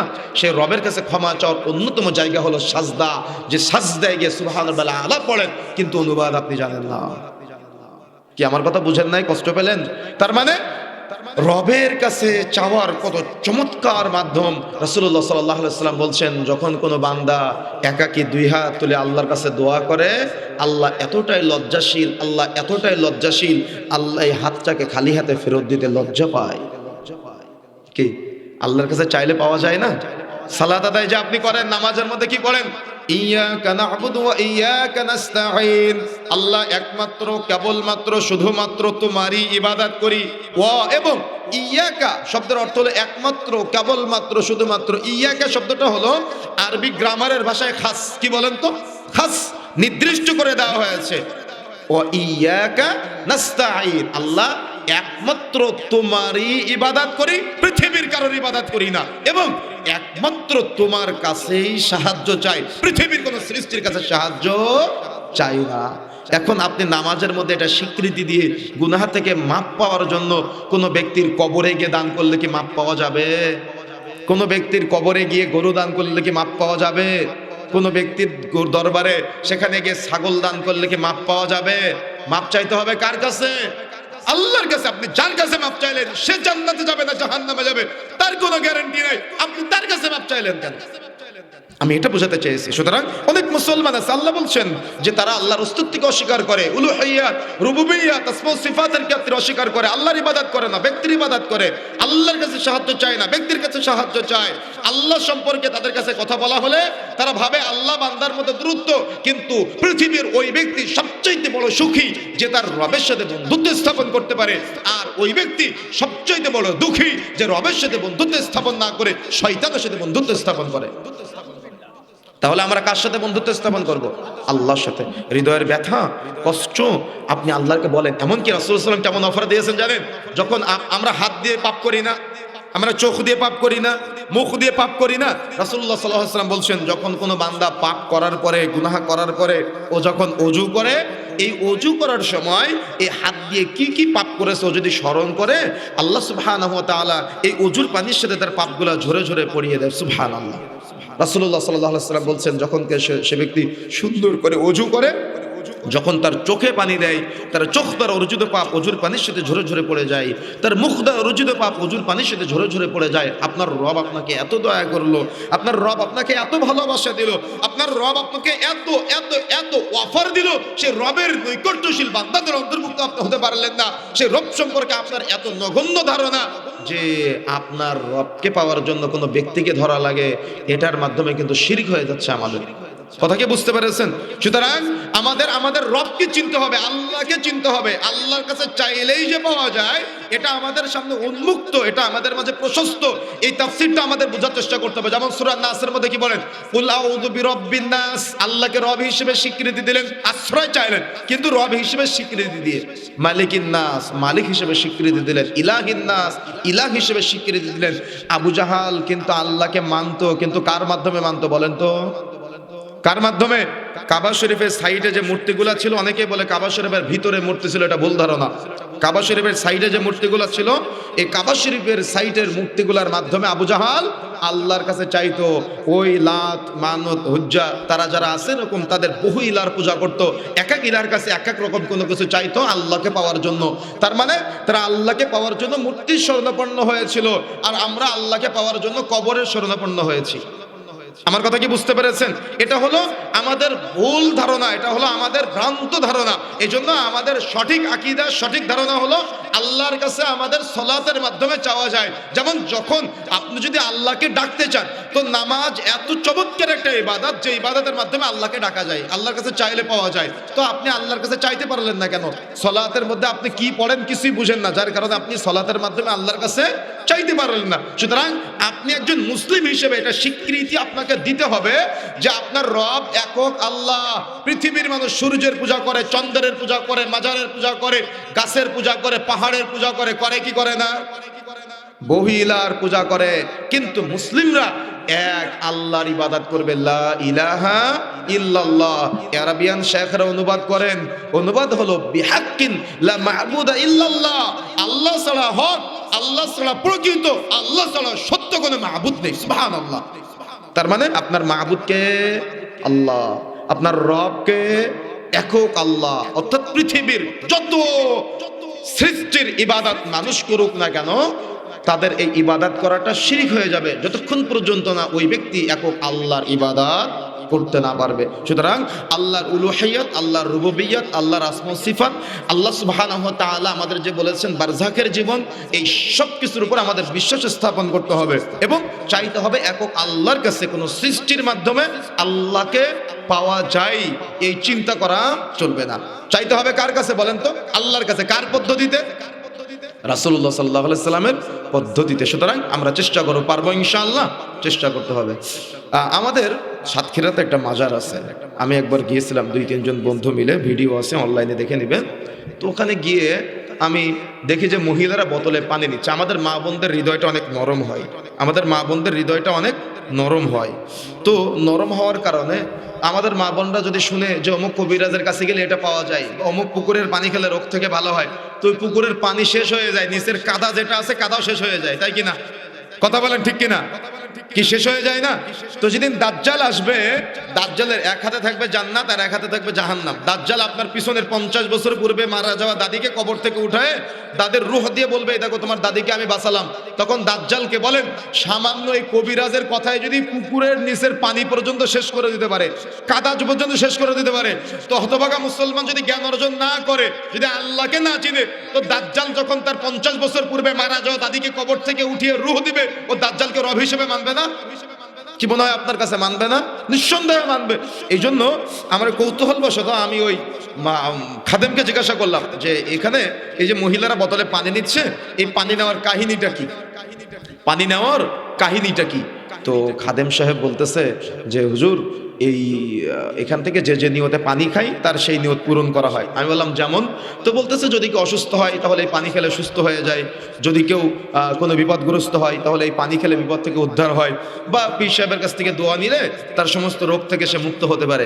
তো আমি তখন বললাম আচ্ছা সমস্যা নেই, একটু পীর সাহেবের সাথে দেখা করি, ওনার সাথে একটু আলাপ আলোচনা করি, কথাবার্তা বলি। তো বলতেছে পীর সাহেব তো দেশে নাই, পীর সাহেব এই মুহূর্তে কানাডায় আছে। আমি বললাম কি জন্য? তো বলতেছে পীর সাহেব অসুস্থ, ডাক্তার দেখাতে গেছে। আমি মিথ্যা বলি নাই, অনলাইনে ভিডিও আছে, দেখে নেবেন। আমার হাতে মোবাইল রেখে ভিডিও করছি আর তার কথাগুলো স্পষ্ট। তাহলে তখন আমি বললাম যে তাহলে পীর সাহেব অসুস্থ হলে কানাডায় যাওয়া লাগে, আর আমরা সাধারণ মানুষ অসুস্থ হলে আমরা কতটাই অন্ধ তাকলিদ করি যে পীর সাহেবের কাছে আসা লাগে। আমার কথা বুঝেন না মনে হয়? আমাদের হৃদয় অনেক বড়, আমাদের হৃদয় বড় হবে, আমরা মানুষকে ভালোবাসবো, একজন আলেমকে ভালোবাসবো, দায়ীকে ভালোবাসবো, ইমামকে ভালোবাসবো। তারা আমাদের রাহবার, তারা নবীওয়ালা কাজ করতেছে, কিন্তু তাই বলে তাদেরকে প্রভুত্বের স্থানে বসাবো না। তাই বলে তাদেরকে রবের স্থান দিব না, তাই বলে তাদেরকে আল্লাহর স্থানে নামিয়ে নিয়ে আসবো না, আল্লাহকে পাওয়ার জন্য তাদের মাধ্যম মনে করবো না। কেন? রাসূলুল্লাহ সাল্লাল্লাহু আলাইহি সাল্লাম যেদিন মিরাজের রাতে জান্নাত জাহান্নাম ভ্রমণ করতে যায়, আল্লাহ রাসূল দেখে এক শ্রেণীর ব্যক্তিকে জাহান্নামে ডুবানো হচ্ছে, উঠানো হচ্ছে। আল্লাহ রাসূল জিবরিলকে জিজ্ঞাসা করলেন, জিবরাইল মান হাউলা, এরা কারা, এদেরকে কেন এভাবে শাস্তি দেওয়া হচ্ছে? জিবরিল আমিন বলেছিলেন, আল্লাহ রাসূল এরা তারাই যারা আপনার সমাজে আলেম ছিল, দাঈ ছিল, হুজুর ছিল, তাদেরকে জাহান্নামে ডুবানো হচ্ছে, উঠানো হচ্ছে। জিবরিল আমিন যখন এই কথা জানালেন, মিরাজ থেকে ফিরে আসার পরে রাসূলুল্লাহ সাল্লাল্লাহু আলাইহি সাল্লাম মেম্বারে দাঁড়িয়ে সাহাবায়ে কেরামকে বলছেন, সাহাবায়ে কেরাম, হুজুরকে যখন জাহান্নামে নেওয়া হবে, হুজুরের পায়ে শিকল বেঁধে টানতে টানতে জাহান্নামের দিকে নেওয়া হবে, তখন হুজুরের মুখ দিয়ে নাড়ি ভুড়িগুলো বের হয়ে আসবে। তখন হুজুরের অন্ধ অনুসারীরা হুজুরকে বলতে থাকবে, হুজুর আনতা তা'মুরুনা বিল মা'রুফ ওয়া তানহাউনা আনিল মুনকার, হুজুর আপনি তো সৎ কাজের আদেশ দিয়েছিলেন, অসৎ কাজের নিষেধ করেছিলেন, আমরা তো আপনাকে মানতাম, ভালোবাসতাম, আনুগত্য করতাম, তো আপনার কেন আজকে অবস্থা? তখন হুজুর বলবে, আ'মুরুনা বিল মা'রুফ ওয়া তানহাউনা আনিল মুনকার, আমি সৎ কাজের আদেশ দিয়েছিলাম, অসৎ কাজের নিষেধ করেছিলাম, আমি নিজে পালন করে নিজে, আমি জানতাম অনেক বিষয়, কিন্তু আমি তোমাদের মাঝে উপস্থাপন করে নিজে। আমার কথা কি বুঝতে পেরেছেন? এই জন্য যখন কোনো কথা শুনবেন, আমার কোনো কথা আপনার কাছে খটকা মনে হলে সঙ্গে সঙ্গে জিজ্ঞাসা করবেন, হুজুর আপনি যে কথাটা বললেন এটা কোরআন মাজিদ থেকে বললেন নাকি বানিয়ে বললেন? বলতে পারবেন না? আমার কথা কি বুঝতে পেরেছেন? চেষ্টা করতে হবে আমাদের, আমরা এই চেষ্টা অব্যাহত রাখতে পারলে আমাদের জান্নাতের পথ উন্মুক্ত হয়ে যাবে। আর এই বিচক্ষণতার অধিকারী আমাদের হতে হবে। সবার কিন্তু জ্ঞান আছে, কেউ বলতে পারবেন না যে আমার জ্ঞান নাই। এই জ্ঞান দ্বারা আমাদের বিবেচনা করতে হবে, আল্লাহর নৈকট্যশীল বান্দাদের অন্তর্ভুক্ত হওয়ার চেষ্টা করতে হবে। সুতরাং 1 নম্বর অপরাধী সূরা আল মাউনের মধ্যে আমরা প্রথম আয়াতে পেলাম, যারা আল্লাহর অস্তিত্বকে অস্বীকার করে, উলুহিয়াত রুবুবিয়াতকে অস্বীকার করে, বারজাকের জীবনকে অস্বীকার করে, জান্নাত জাহান্নামকে অস্বীকার করে। সুতরাং আমরা কি অস্বীকার করব আজকে থেকে? অস্বীকার করবো না। বরং সূরা গাশিয়ার মধ্যে আল্লাহ বলছেন, হাল আতাকা হাদিসুল গাশিয়া, হাল শব্দের অর্থ হলো কি, আতাকা তোমাদের কাছে পৌঁছে গিয়েছে, হাদিস শব্দের অর্থ হলো বর্ণনা, সংবাদ, খবর, আল গাশিয়া কিয়ামতের, তার মানে কিয়ামতের সংবাদ তোমাদের কাছে পৌঁছে গিয়েছে, তোমরা কতটুকু সতর্ক হয়েছে? সুতরাং অস্বীকার করা যাবে না। 2 নম্বর আয়াত আল্লাহ রাব্বুল আলামিন বলছেন, ফাযালিকাল্লাযী ইয়াদউল ইয়াতীম, অপরাধী হলো তারাই যারা ইয়াতীমের ঘাড় ধাক্কা দেয়, ইয়াতীমের সাথে রূঢ় আচরণ করে। কি আছে কিনা? আছে না আমাদের সমাজে? ইয়াতীমের সাথে খারাপ ব্যবহার করে, ইয়াতীমের সাথে দুর্ব্যবহার করে, ইয়াতীমের সাথে নোংরা আচরণ করে। যার বাবা নাই তার সম্পত্তির ভাগ দেয় না। কি আছে কিনা? বাবা মারা গেলে চাচারা সম্পত্তির ভাগ দেয় না, দাদারা সম্পত্তির ভাগ দেয় না, এলাকার লোক ফাঁকি দেয়।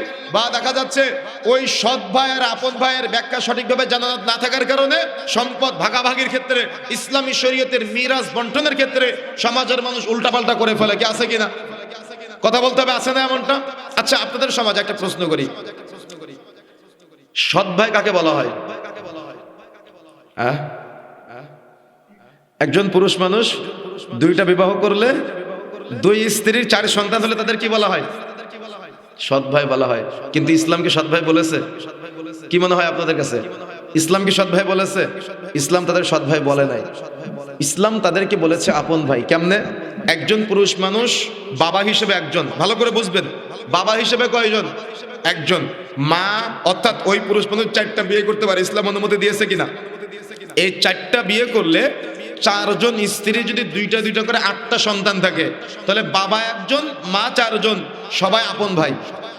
কথা বুঝতে পেরেছেন? এদেরকে সৎ ভাই বলবেন না। সৎ ভাইয়ের বিবেচনায় সম্পদ ভাগাভাগি করার চেষ্টা করবেন না। তবে সৎ ভাইয়ের ব্যাখ্যা ইসলামে আছে। সেটা কি জানা আছে আপনাদের? সেটা কি? সেটা হলো, একজন মহিলার এক জায়গায় বিয়ে হয়েছে, সেখানে 2টা সন্তান, মহিলা ওই স্বামীর ঘরে তালাক প্রাপ্ত হয়েছে, ওই মহিলার আবার আরেক জায়গায় বিয়ে হয়েছে, সেখানে কি আবার 2টা সন্তান হয়েছে। বলেন তো, এখানে মা একজন, বাবা কয়জন? বাবা 2 জন। যখন বাবা 2 জন হবে, মা একজন হবে, তখন তারা হবে সৎ ভাই, সৎ বোন। কিন্তু বাবা একজন, মা আলাদা, এরা সবাই আপন ভাই বোন। কথা বুঝতে পেরেছেন? এটা হলো ইসলামী শরীয়তের চমৎকার ব্যাখ্যা। এই ব্যাখ্যা অনুযায়ী আপনাকে সম্পত্তি ভাগ করার চেষ্টা করতে হবে, তা না হলে আল্লাহর কাছে কিন্তু জবাব দেওয়া লাগবে। আর ইয়াতীমের ব্যাখ্যা না জানার কারণে অনেকে ভুল করে। বলেন তো, ইয়াতীম কখন হয়? ইয়াতীম কখন হয়? ইয়াতীমের শর্ত হলো 2টা। 1, যদি সে নাবালক অবস্থায় থাকে, আর 2, যদি বাবা মারা যায়। 2, বাবা মারা যায়, আর 1, যদি নাবালক অবস্থায় থাকে। তার মানে বাবা মারা গেলে ইয়াতীম, আর 2 নম্বর শর্ত, যদি নাবালক অবস্থায়, সাবালক হয়ে গেলে ইয়াতিম না। অনেকে মা মারা গেলে ইয়াতিম বলে, কিন্তু ইসলামী শরীয়তের পরিভাষায় মা মারা গেলে ইয়াতিম বলা হয় না। কেন? তার অভিভাবক বাবা। কে বলেন তো?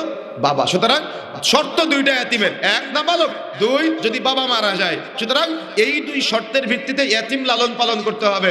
আমরা জানি মসজিদে দান করা কি বলেন তো অনেক বড় ফজিলত। আমি ছোট করতেছি না। মান বানাল্লাহি মসজিদান বানাল্লাহু লাহু বাইতান ফিল জান্নাহ। শুনেছেন না, যে ব্যক্তি মসজিদ নির্মাণ করে তার জন্য জান্নাতে ঘর নির্মাণ করা হয়। অনেক বড় ফজিলত। আমরা ফজিলত অর্জনের জন্য চেষ্টা করি, তাই না? কিন্তু আপনি কি জানেন এর চেয়ে বড় ফজিলত আছে? কি বলেন তো সেটা? আপনি মসজিদে দান করলে অনেক বড় ফজিলত, ছোট করতেছি না। আপনার জন্য জান্নাতে ঘর নির্মাণ করা হবে। কিন্তু আপনি যদি ইয়াতিম লালন পালন করেন, আপনি জান্নাত পাবেন তো পাবেন, আপনি জান্নাত পাবেন তো পাবেন, আপনি রাসূলের সাথে জান্নাতে থাকার সৌভাগ্য অর্জন করতে পারবেন। সুবহানাল্লাহ।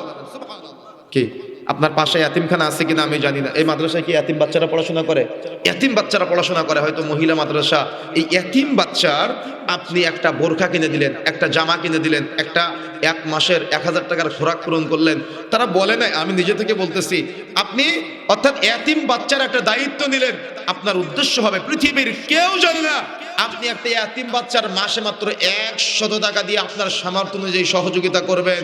রাসূলুল্লাহ সাল্লাল্লাহু আলাইহি ওয়াসাল্লাম কত চমৎকার কথা বলছেন। এই যে সহযোগিতা আপনি করলেন, আল্লাহ রাসূলের সাথে আপনি জান্নাতে থাকবেন। এভাবে 2 আঙ্গুলের নিয়ে একসাথে, সুবহানাল্লাহ। তাহলে আমাদের কি করতে হবে? ইয়াতিম লালন পালন করতে হবে না ঘাড় ধাক্কা দিয়ে বের করে দিতে হবে? ইয়াতিম লালন পালন করতে হবে আমাদের। ইয়াতিমের সাথে সদাচরণ করতে হবে।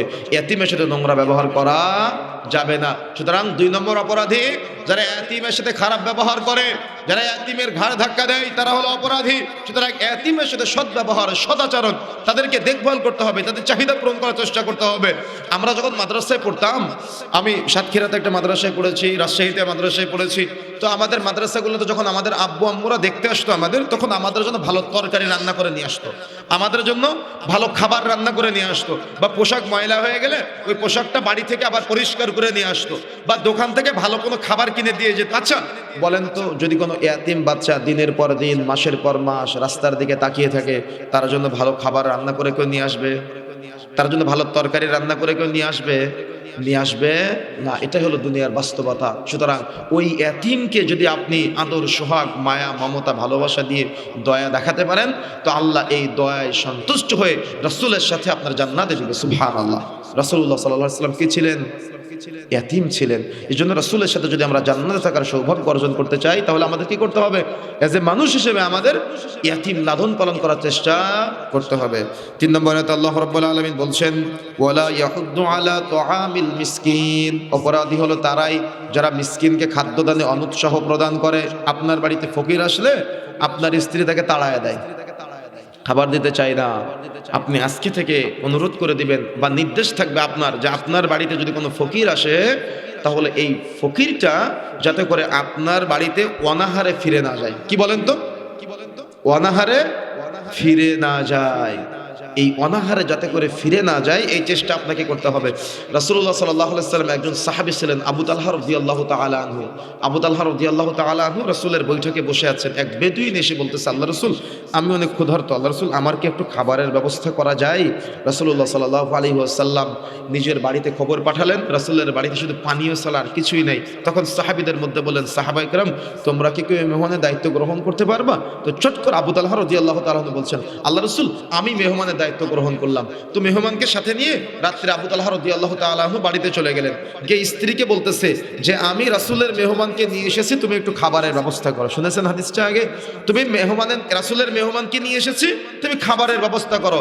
অথচ বাড়িতে শুধু সন্তানের জন্য অল্প একটু খাবার আছে, রাত্রে যে স্বামী স্ত্রী খাবে এই খাবারটাও তাদের মাঝে নাই।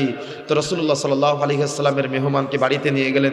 তখন স্বামী আবু তালহা রাদিয়াল্লাহু তাআলা আনহু বলতেছেন যে, ওই যে খাবারটা আছে ওইটাই দাও, মেহমানকে দেই, আর রাত্রে বাচ্চাদেরকে কিছু একটা বলে ভুলিয়ে ভালিয়ে ঘুম পাড়িয়ে দাও, আর বাতিটা বন্ধ করে দাও, যাতে করে মেহমান মনে করে আমরাও খেয়েছি। খুব ভালো করে বুঝলেন আবু তালহা রাদিয়াল্লাহু তাআলা আনহুর বর্ণনা। তো যখন স্ত্রীকে যেভাবে বলল স্বামী, স্ত্রী সেভাবেই আনুগত্য করলো।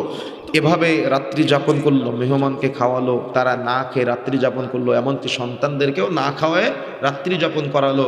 পরের দিন সকালে যখন আবু তালহা রাদিয়াল্লাহু তাআলা আনহু রাসূলুল্লাহ সাল্লাল্লাহু আলাইহি সাল্লামের দরবারে গেলেন, তখন রাসূলুল্লাহ সাল্লাল্লাহু আলাইহি সাল্লাম বলছেন, আবু তালহা, তুমি মেহমানের সাথে যে আচরণ করেছো জিবরিল আমাকে জানিয়েছে। আবু তালহা, তোমার আচরণে আল্লাহ সন্তুষ্ট হয়েছে। সুবহানাল্লাহ। আল্লাহ যার উপরে সন্তুষ্ট হয়ে যায় তার কি জান্নাত ছাড়া আর কিছু থাকে? কি বলেন তো, জান্নাত ছাড়া আর কিছু থাকে? তার জান্নাত। সুতরাং আবু তালহা রাদিয়াল্লাহু তাআলা আনহু দুনিয়াতে জান্নাতের সার্টিফিকেট পেয়েছিলেন। এরকম চমৎকার আল্লাহর প্রতি ঈমান এবং দুনিয়া ত্যাগী সাহাবীর মতো আমাদের হওয়ার চেষ্টা করতে হবে। কথা বুঝতে পেরেছেন? যখনই আপনার বাড়িতে কোনো মেহমান আসবে, অনেক হতভাগা মুসলমান আছে, বাড়িতে মা এসেছে, হয়তো মা ফোন দিয়ে আসতে পারে না, মা আর এক জায়গায় থাকে, হতভাগা মুসলমান বলে, মা তুমি আসলে একটু ফোন দিয়ে আসতে পারতে না? কি বলে কিনা? মেহমান তো বহু দূরের কথা। আজকে আমাদের মা বোনেরা মেহমানদের আপ্যায়ন করতে চায় না। বাড়িতে মেহমান আসলেই স্বামীর প্রতি রাগান্বিত হয়ে যায়। এত রাতে মেহমান নিয়ে এসে আবার রান্না করতে হবে আমার, কি বলে কিনা? তার মানে স্বামীর প্রতি আনুগত্য নাই। মেহমানকে আপ্যায়ন করলে যে বরকত বেড়ে যায়, এই জ্ঞানটাও তাদের মাঝে না। এজন্য আল্লাহ বলছেন, ওয়ালা ইয়াহুদ্দু আলা তুআমিল মিসকিন। অপরাধী হলো তারাই যারা মিসকিনকে খাদ্যদানে অনুৎসাহ প্রদান করে। ফকির এসে আপনার কাছে কিছু চাইলে তাকে দেওয়ার চেষ্টা করবেন সামর্থ্য অনুযায়ী। মিসকিন যে চাইতে পারে না, যে মিসকিন আছে, আপনি তাকে দেওয়ার চেষ্টা করবেন। এমনকি রাসূলুল্লাহ সাল্লাল্লাহু আলাইহি ওয়াসাল্লাম কি বলছেন জানেন? যদি কোনো ব্যক্তি রাত্রে পেট পরিপূর্ণ করে খায় কিন্তু তার প্রতিবেশী অনাহারে রাত্রি যাপন করে, ওই ব্যক্তি যদিও সালাত আদায় করে, যদিও সিয়াম পালন করে, যদিও হজ করে, যদিও নিজেকে ইমানদার দাবি করে, যদিও মসজিদের সভাপতি, যদিও মাহফিলের প্রধান বক্তা, যদিও মসজিদের কি ইমাম সাহেব, তারপরেও আল্লাহ রাসূল বলছেন সে ইমানদার না। আমি বলেছি এটা? রাসূলুল্লাহ সাল্লাল্লাহু আলাইহি ওয়াসাল্লাম বলছেন, আমরা প্রতিবেশীর সাথে জমি জায়গা নিয়ে গন্ডগোল, 15 বছর যাবত কথা হয় না, ওই খোঁজ রাখবে কিভাবে সমাজের মানুষ, তাই না? কিন্তু রাসূলুল্লাহ সাল্লাল্লাহু আলাইহি ওয়াসাল্লাম বলছেন, প্রতিবেশী আশপাশের হলো 40 ঘর, আপনার বাড়ির পাশের 40 ঘর হলো আপনার প্রতিবেশী। রাউন্ড করে এই প্রতিবেশী যদি রাত্রে অনাহারে রাত্রি যাপন করে, আপনি খোঁজ খবর না নেন, আর আপনি যদি পেট পরিপূর্ণ করে রাত্রি যাপন করেন, আপনি ইমানদার না। রাসূলুল্লাহ সাল্লাল্লাহু আলাইহি ওয়াসাল্লাম বলছেন, সুতরাং আপনি প্রতিবেশীর খোঁজ খবর রাখবেন, আপনি ইয়াতীমের খোঁজ খবর রাখবেন, আপনি মিসকিনের খোঁজ খবর রাখবেন। আল্লাহ আপনার সন্তানকে, আমার সন্তানকে যে এখনো ইয়াতীম বানায় নাই, এটা রবের পক্ষ থেকে বড় নিয়ামত। আপনি রেল স্টেশনে যান, আপনার কিশোরগঞ্জে রেল স্টেশন আছে না? কত বাচ্চা ঘুরে বেড়ায়, তাই না? তাদের বাবা নাই, মা নাই। এই শীতের রজনীতে তারা কি কাঁথা কম্বল পায় না, খালি গায়ে শুয়ে থাকে, কত কুড়োমুড়ো হয়ে, একেবারে গোটো গোটো হয়ে শুয়ে থাকে শীতের রজনীতে। বলেন তো, আল্লাহ তার জায়গায় আমার আপনার সন্তানকে রাখতে পারতেন না? বলেন, তার জায়গায় রাখতে পারতেন না? তার জায়গায় আল্লাহ আমাকে আপনাকে রাখতে পারতেন না? কিন্তু এটা আল্লাহর দয়া। আল্লাহর দয়াটা আপনি বুঝতে পারেন না, যার কারণে আপনি তাদেরকে তাড়িয়ে দেন। আজকে থেকে আপনার স্ত্রীকে বলবেন, কেউ যেন আমার বাড়িতে এসে ফিরে না যায়। মনে থাকবে ইনশাআল্লাহ, কেউ যেন আমার বাড়িতে এসে ফিরে না যায়, চেষ্টা করতে হবে। তাহলে প্রথম 3টা আয়াতে আমরা কি আলোচনা পেলাম? 1 নম্বর অপরাধী যারা কিয়ামত দিবসকে অস্বীকার করে, আল্লাহর অস্তিত্বকে অস্বীকার করে। 2, যারা ইয়াতীমের সাথে রুড়ো আচরণ করে, ইয়াতীমের ঘাড় ধাক্কা দেয়। আর 3, যারা মিসকিনকে খাদ্যদানে অনুৎসাহ প্রদান করে। এই 3টা আলোচনার পরে একটু ব্যতিক্রম আলোচনা আসতেছে এখন। আল্লাহ বলছেন, ফাওয়াইলুল লিল মুসাল্লিন। আমি বলেছি, এখানে আছে লেখা, দেখেন আপনার মসজিদের খতিব সাহেব আছে পাশে বসা। আল্লাহ বলছেন, ফাওয়াইলুল লিল মুসাল্লিন, নামাজীরা ধ্বংসপ্রাপ্ত। আচ্ছা, যে নামাজ পড়ে আপনার দৃষ্টিতে সে ক্ষতিগ্রস্ত, নাকি যে নামাজ পড়ে না সে ক্ষতিগ্রস্ত? যে নামাজ পড়ে না সে ক্ষতিগ্রস্ত। কিন্তু আল্লাহ কি বলছেন এখানে? আমি ভুল অনুবাদ করলাম নাকি? আমি তো ভুল অনুবাদ করি নাই। আল্লাহ বলছেন ফাওয়াইলুল লিল মুসাল্লিন। দেখেন কোরআন মাজিদে লেখা, আল্লাহ বলেছেন এই কথা, মুসল্লিরা ধ্বংসপ্রাপ্ত। এখন যারা নামাজ পড়ে তারা মুসল্লি, নাকি যারা নামাজ পড়ে না তারা মুসাল্লি? তাহলে আল্লাহর কথা কি মিথ্যা? আল্লাহর কথা কি মিথ্যা? মিথ্যা হতে পারে? আল্লাহ বলছেন ফাওয়াইলুল লিল মুসাল্লিন, নামাজি যারা তারা ধ্বংসপ্রাপ্ত। তাহলে কোন নামাজি, তার ব্যাখ্যাও তো আল্লাহ দিয়েছে নিশ্চয়, নাকি? কোন নামাজি? নামাজের মধ্যে ক্যাটাগরি আছে। তার মানে নামাজ পড়লেই যে নামাজ কবুল হবে, এই চিন্তা ভুল আজকে থেকে। কথা কি বুঝতে পেরেছেন? আল্লাহ বলেছেন ফাওয়াইলুল লিল মুসাল্লিন, নামাজীরা ধ্বংসপ্রাপ্ত। তারা কারা? আল্লাযীনা হুম আন সালাতিহিম সাহুন, তারা হলো অমনোযোগী। সাহুন শব্দের 2টা ব্যাখ্যা, 1 অমনোযোগী উদাসীন, 2 সালাত আদায় করে কিন্তু রাসূল যেভাবে শিক্ষা দিয়েছেন সেভাবে সালাত আদায় করে না। আল্লাহ বলছেন এই কথা, ফাওয়াইলুল লিল মুসাল্লিন আল্লাযীনা হুম আন সালাতিহিম সাহুন। আল্লাহ বলেছেন তারা হলো ধ্বংসপ্রাপ্ত নামাজি, যারা নামাজ পড়ে কিন্তু অমনোযোগী। অনেক নামাজি ভাইরা আছে নামাজে দাঁড়ানোর পরে চোখটা একবার আসমানের দিকে, একবার জমিনের দিকে, একবার ডান দিকে, একবার বাম দিকে, কি আছে কিনা? আছে না এমনটা? ও যে নামাজে দাঁড়িয়েছে, তার মানে ও তো 5 ওয়াক্ত নামাজে যায় না, জুমার দিন যায়। জুমার দিন নামাজে গিয়ে কেন যায়? নামাজে না গেলে ওর বউটা বলবে জুমার নামাজটা পড়তে গেলেন না, ওর মাটা বলবে এত বড় হতভাগা ছেলে তুই যে জুমার নামাজটা পড়তে গেলি না। এই জন্য মায়ের তাগেদায় আর স্ত্রীর তাগেদায় নামাজ পড়তে যায়। 5 ওয়াক্ত নামাজ তো পড়ে না, অথচ রাসূলুল্লাহ সাল্লাল্লাহু আলাইহি ওয়াসাল্লাম কত কঠিন বলে কথা বলেছেন, মান তারাকাস সালাত ফাকাদ কাফারা, যে সালাত তরফ করলো সে কুফরি করলো। অথচ অধিকাংশ মুসলমান সালাত আদায় করে না, অধিকাংশ মুসলমান সালাতের গুরুত্ব বুঝে না। কিয়ামতের মাঠে রাসূলুল্লাহ সাল্লাল্লাহু আলাইহি ওয়াসাল্লাম বলছেন সর্বপ্রথম যে হিসাবটি নিবে সেটা হলো সালাতের হিসাব। সালাতের হিসাব ঠিক হলে সমস্ত আমল ঠিক, আর যদি সালাতের হিসাব ঠিক না হয় সমস্ত আমল বরবাদ হয়ে যাবে। এখন বলেন আমাদের কয়জনের সালাতের হিসাব ঠিক আছে? বলেন কয়জন আমরা সালাত আদায় করি রাসূলুল্লাহ সাল্লাল্লাহু আলাইহি ওয়াসাল্লামের শেখানো পদ্ধতিতে? বলেন আমরা কয়জন সালাত আদায় করি? আমি একটু আগে প্রশ্ন করেছিলাম, অনেকে কষ্ট পেয়েছিলেন। ওই যে জিজ্ঞাসা করেছিলাম রুকুতে কি কি পড়েন, সাজদায় কি কি পড়েন, কষ্ট পেয়েছিলেন? আমি কষ্ট পাওয়ার জন্য বলি নাই ভাই, আমি মূলত আয়াতটা আপনাকে বুঝাবো তাই বলেছিলাম যে সাহুন, যারা অমনোযোগী উদাসীন নামাজ পড়ে কিন্তু নামাজের মধ্যে কি পড়ে কিছুই বুঝে না। তাহলে অপরাধী কারা, আমরা না পাড়ার লোক?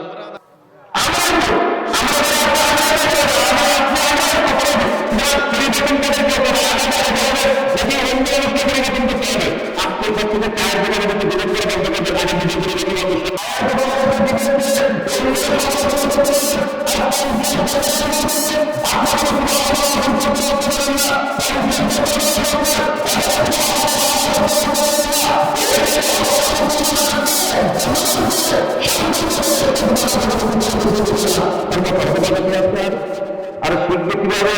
বাচ্চাদেরকে নামাজের শিক্ষা দেওয়া প্রয়োজন মনে করেন না আপনারা? বাচ্চাদেরকে নামাজের শিক্ষা দেওয়া প্রয়োজন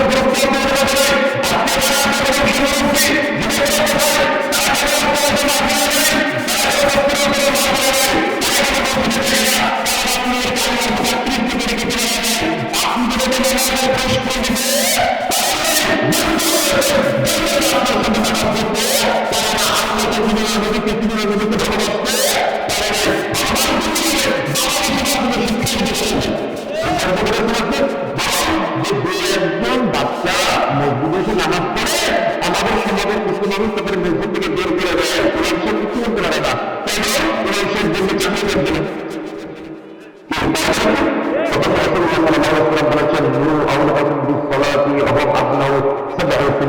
তোমাদের সন্তানদের বড় বড় সন্তান তখন তাদের নামাজের প্রশিক্ষণ দেওয়া, 10 বছর বয়সের তারা দেয় না।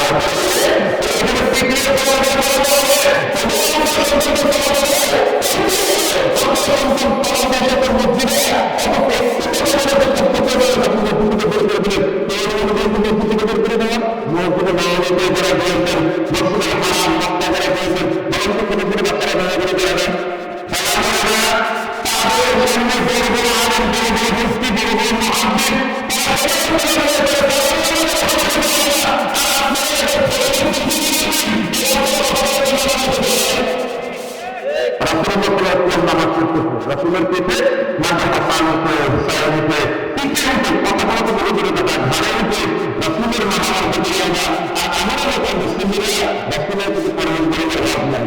রাসূলের যেটা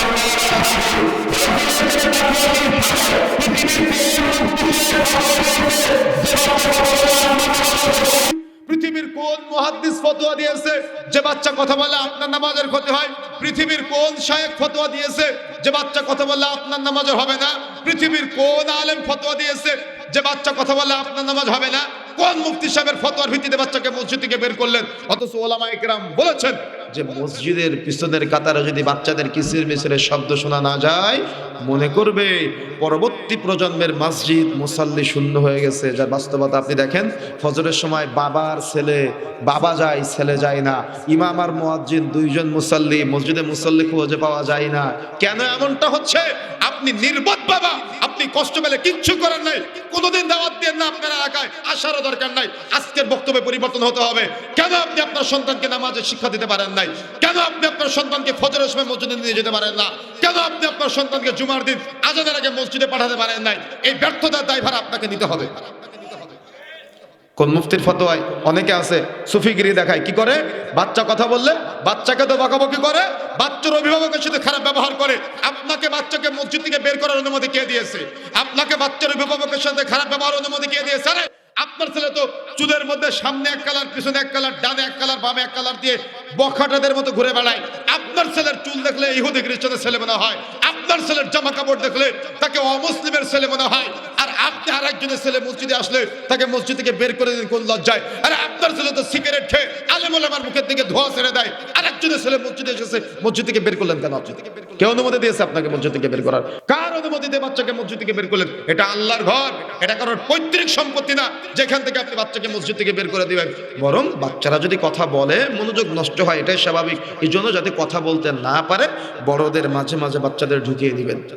কথা বলতে পারবে না, পণ্ডিতি করে এক কন্যারে দিয়ে দিবেন, তারা কথা বলবে না? কথা বলবে, এই স্বাভাবিক, এটাই তাদের স্বভাব, এটাই তাদের ধর্ম। সুতরাং তাদেরকে বড়দের মাঝে মাঝে বসিয়ে প্রশিক্ষণ দিতে হবে, সালাতে অভ্যস্ত করতে হবে। তা না করে আপনি এক কন্যারে দিয়ে দিবেন। এজন্য ওলামায়ে কেরাম বলেছেন, মসজিদের পিছনের কাতারগুলাতে বাচ্চাদের কিসির মিসিরের শব্দ যদি তোমরা শুনতে না পাও, তাহলে তোমরা ধারণা করে নিবে তোমাদের পরবর্তী প্রজন্ম মসজিদ যেগুলা সেগুলা মুসাল্লি শূন্য হয়ে যাবে। বাস্তবতা দেখেন, মসজিদে টাইলস হচ্ছে, মসজিদে এসি হচ্ছে, মসজিদ চাকচিক্য হচ্ছে, মসজিদে কত চমৎকার লক্ষ লক্ষ টাকা দিয়ে ঝাড়বাতি লাগানো হচ্ছে, কিন্তু মুসল্লি বাড়তেছে না কমতেছে? কমতেছে। কেন? আমাদের ঈমান ও আমলের আকীদার পরিবর্তনের প্রয়োজন মনে করতেছি না। মসজিদ উন্নত হোক, ঈমানের উন্নতির দরকার নাই। আমি দেখেছি বিভিন্ন জায়গায় মসজিদের উন্নয়ন কল্পে মাহফিল হয়, মাদ্রাসার উন্নয়ন কল্পে মাহফিল হয়, কবরস্থানের উন্নয়ন কল্পে মাহফিল হয়, কিন্তু এ কথা লিখতে খুব কম জায়গায় দেখেছি যে ঈমান ও আমলের উন্নতি কল্পে মাহফিল। কি আমার কথা বুঝেন না মনে হয়? তাহলে আর আমরা মুসল্লি এমন একটা ভাবখানা করি, খতিব সাহেব কত চমৎকার বয়ান করে, মসজিদে খুতবা দেয়, আর আপনার এমন একটা ভাবখানা যে আপনি সব জেনে ফেলেছেন, এজন্য আপনার খুতবা শোনার দরকার নেই। ওই জুমার দিন দৌড়াতে দৌড়াতে গিয়ে নামাজ ধরলে হয়ে গেল। কে ধারণা করে না মুসল্লিরা? তার মানে খতিব সাহেবের খুতবা শোনার দরকার নাই, খতিব সাহেবের বক্তব্য শোনার দরকার নাই, ওর উদ্দেশ্য নামাজ ধরা। আরে খুতবার জন্যই তো 2 রাকাত নামাজ পাপ করা হয়েছে জুমার দিন, তো আপনি ভুল ধারণা নিয়ে চলেন কেন? সুতরাং সালাত আদায় করতে হবে, নামাজ পড়তে হবে, এই নামাজটা হতে হবে রাসূলের পদ্ধতিতে, রাসূলের দেখানো সিস্টেমে, এবং এই সালাতটা হতে হবে বুঝে শুনে। আমার সালাতের মধ্যে আমি কি তিলাওয়াত করি এমন অনেক হতভাগা মুসলমান আছে। আমি প্রশ্ন করে আপনাদের লজ্জা দিতে যাচ্ছি না। কোন হতভাগা মুসলমান? যারা নামাজে আল্লাহু আকবার বলে তাকবীরে তাহরিমে বাঁধতে হয় না, এই আল্লাহু আকবার শব্দের অর্থটা অনেক মুসলমান এখনো জানে না। কে আছে কিনা? আছে না এমনটা? অনেক হতভাগা মুসলমান আছে যারা এখন আল্লাহু আকবার শব্দের অর্থ জানে না। তাহলে আপনি যে নামাজ পড়তেছেন, আপনি কি জানেন নামাজে কত জায়গায় দোয়া করা যায়? আপনি জানেন এটা? সালাত এমন একটা জায়গা, পুরোটা দোয়া করার জায়গা। আপনি মুয়াজ্জিন সাহেব আপনাকে ডাকতেছে আল্লাহু আকবার, ডাকে না? আল্লাহ সবচেয়ে বড়, আল্লাহ সবচেয়ে বড়। আপনাকে কি বলে? হাইয়া আলাস সালাহ, সালাতের জন্য এসো। হাইয়া আলাল ফালাহ, কল্যাণের জন্য এসো। মুয়াজ্জিন সাহেব আপনাকে সালাতের আহ্বান করতেছে, কল্যাণের আহ্বান করতেছে। বলেন তো এটা মুয়াজ্জিনের আহ্বান না আল্লাহর আহ্বান? কিন্তু আল্লাহ আপনাকে আহ্বান করতেছে, আর পিছন দিক থেকে শয়তান বলতেছে এই নামাজে যাওয়ার দরকার নাই, ঘুমটা একটু বেশি করে আসুক, মোবাইলটা একটু বেশি করে টিপি, রাত্রের 1টা 2টা 3টা পর্যন্ত জেগে থাকি, আর যে মুহূর্তে আল্লাহ আমাদের ডাকে ওই মুহূর্তে আমরা ঘুমাই। কথা বুঝেছেন আমার? তার মানে আল্লাহর আহ্বানে আপনি সাড়া দিলেন। আমি যেটা বুঝাতে চাচ্ছিলাম যে মুয়াজ্জিন আপনাকে কল্যাণের পথে আহ্বান করলো, আল্লাহর পক্ষ থেকে মুয়াজ্জিন আপনাকে সালাতের জন্য আহ্বান করলো। এই আযান ও ইকামতের মধ্যবর্তী যে সময়টা না, এই সময়ে দোয়া করলে দোয়া কবুল হয়। আপনি তাকবীরে তাহরিমা অর্থাৎ আল্লাহু আকবার বলে সালাত শুরু করলেন, সালাত শুরু করে সানা পাঠ করেন না? সানা পাঠ করে সূরা ফাতিহা পড়ার আগে দোয়া করলে দোয়া কবুল হয়। সূরা ফাতিহা পাঠ করলেন, আরেকটা সূরা মিলালেন, রুকুতে যাওয়ার আগে দোয়া করলে দোয়া কবুল হয়। রুকুতে গেলেন, রুকুর নির্দিষ্ট দোয়া পাঠ করে দোয়া করলে দোয়া কবুল হয়। রুকু থেকে উঠলেন, নির্দিষ্ট দোয়া পাঠ করে দোয়া করলে দোয়া কবুল হয়। বৈঠকে বসলেন, বৈঠকে বসে আপনি 2 সাজদার মাঝখানে দোয়া পড়লেন, দোয়ার পরে আপনার লম্বা সময় দোয়া করতে পারেন। আপনি সাজদায় গেলেন, পুরো সাজদাতে তো আল্লাহর সাথে কথা বলারই জায়গা, আপনি সাজদায় গিয়ে আল্লাহর সাথে কথা বললেন। খুব ভালো করে মনে রাখবেন, সাজদা কার সাথে কথা বলার জায়গা? আল্লাহর সাথে কথা বলার জায়গা। তার মানে আপনি সাজদায় গিয়ে আল্লাহর সাথে চমৎকার ভাবে কথা বললেন, কথা সাজদায় গিয়ে চোখের পানি ফেলে আপনি আল্লাহকে বললেন। এরপরে বৈঠকে বসলেন, আত্তাহিয়াতু দুরুদ শরীফ দোয়া মাসুরা, যদিও অধিকাংশ মুসলমান এই দোয়ার অনুবাদগুলো জানে না, তারপরেও আপনি আত্তাহিয়াতু দুরুদ শরীফ দোয়া মাসুরা পাঠ করলেন। এরপরে সালাম ফেরানোর আগে লম্বা সময় আপনি আল্লাহর কাছে চাইবেন, এটাই হলো চাওয়ার জায়গা। আপনি চাইবেন না কেন? কিন্তু অধিকাংশ মুসলমান নামাজের মধ্যে চাইতে পারে না, নামাজ পড়ে চাওয়ার দরকার হয় সেজন্য। কথা বুঝতে পারেন না মনে হয়? কেন আপনার চাওয়া চাইতে পারেন না? এখন নামাজ শেষে ইমাম সাহেব বাংলায় দোয়া করবে, এই দোয়াটা আপনার কাছে কার্যকারী মনে হয়। কেন? আপনি নামাজকে দোয়া করার জায়গা মনে করতে পারেন নাই, সালাতের মধ্যে আল্লাহর সাথে কথা বলার প্রয়োজনীয়তা অনুধাবন করতে পারেন নাই। অথচ সালাত এমন এক ইবাদত, যে ইবাদতের মাধ্যমে আল্লাহকে ডাকা যায়। সালাতের মাধ্যমে আল্লাহকে যত বেশি ডাকা যায়, আহ্বান করা যায়, অন্য কোনো ইবাদতের মাধ্যমে আল্লাহকে তত বেশি আহ্বান করা যায় না। এজন্য চাওয়ার জায়গা সালাত কত উন্মুক্ত করে দেওয়া হয়েছে। আপনি চাইবেন না কেন? চাইবেন, নামাজের মধ্যে চাইবেন, সালাতের মধ্যে চাইবেন, সাজদায় গিয়ে চাইবেন, রুকু থেকে চাইবেন, বৈঠকে বসে চাইবেন। এটা চাওয়ারই জায়গা, আল্লাহর সাথে কথা বলারই জায়গা। এজন্য কথা বলা শিখতে হবে, চাওয়া শিখতে হবে। আল্লাহর সাথে কথোপকথনের মাধ্যমে আল্লাহর সাথে বন্ধুত্ব তৈরি হয়, আর এভাবে ঈমান ও আমল বৃদ্ধি প্রাপ্ত হয়। সুতরাং চাইতে হবে কোথায় বলেন তো? সালাতের ভিতরে চাওয়ার চেষ্টা করতে হবে। মাইয়িতকে কবরে রাখেন, বলেন তো জানাজার সালাতের মধ্যে কি? জানাজার সালাত কিসের জন্য? কিসের জন্য? কিন্তু আমাদের সমাজের মানুষ জানাজার সালাতকে দোয়া মনে করে না, জানাজার সালাতে দোয়া পড়েও না, দোয়া মনে করে লাশ কবরে রাখার পরে যেটা করা হয় ওটাকে। আমার কথা বুঝেন না মনে হয়? কথা কি বুঝতে পেরেছেন? অথচ মাইয়িতের জন্য দোয়া করার জায়গা কোথায়? জানাজার সালাতে। কিন্তু অধিকাংশ মুসলমান, আপনি নিজে আপনার কাছে প্রশ্ন করেন তো, এই যাবৎ যত জানাজার নামাজ পড়েছেন, কোনোদিন মাইয়িতের জন্য কি দোয়া করেছেন আপনি? বলেন আপনি কি দোয়া করেছেন মাইয়িতের জন্য? কিন্তু জানাজার সালাত হলো তার জন্য দোয়া করার জায়গা, কিন্তু আমরা দোয়া সালাতের মধ্যে করতে পারি না। আমাদের দোয়ার জন্য আলাদা আয়োজন করতে হয়। এই জন্য প্রিয় বন্ধুরা আমার, যে কথা বলতে চাচ্ছিলাম, যেখানে যে পদ্ধতি রাসূলুল্লাহ সাল্লাল্লাহু আলাইহি ওয়াসাল্লাম শিক্ষা দিয়েছেন, সেখানে সেই পদ্ধতির আনুগত্য করার নামই হলো রাসূলের প্রতি ভালোবাসা। তারপরে আল্লাহ রাব্বুল আলামিন বলছেন, আল্লাযীনা হুম ইউরাউন, অপরাধী হলো তারাই যারা লোক দেখানোর জন্য নামাজ পড়ে। এশার নামাজে মুসাল্লি 50 জন, আর তারাবির নামাজে মুসাল্লি 500 জন। কি আমি ভুল বলেছি? ভুল বলেছি? জোহরের নামাজে মুসাল্লি 10 জন, কি তাই নয় কি? তার মানে নামাজ পড়ে, ইমাম সাহেব পাশে থাকলে 2 রাকাত নামাজ 5 মিনিট, আর কেউ পাশে না থাকলে 2 রাকাত নামাজ 30 সেকেন্ডে শেষ হয়ে যায়। তার মানে ইবাদত হয়ে যাচ্ছে লোক দেখানোর জন্য। ঢাকা শহরে আমরা দেখেছি বিভিন্ন জায়গায়, যেহেতু আমরা উত্তরাতেই থাকি, ওই ঈদের দিন, কুরবানির ঈদের দিন, কুরবানির ঈদের নামাজ পড়ে না, কিন্তু গরু জবাই করে। উদ্দেশ্য হলো গরু জবাই না করলে সমাজে মান সম্মান থাকবে না। বলেন তো এই কুরবানি কবুলযোগ্য হবে? এই কুরবানি কবুলযোগ্য হবে? কোশ্চিন কালো কবুলযোগ্য নয়। কেন? উদ্দেশ্য লৌকিকতা প্রদর্শন করা।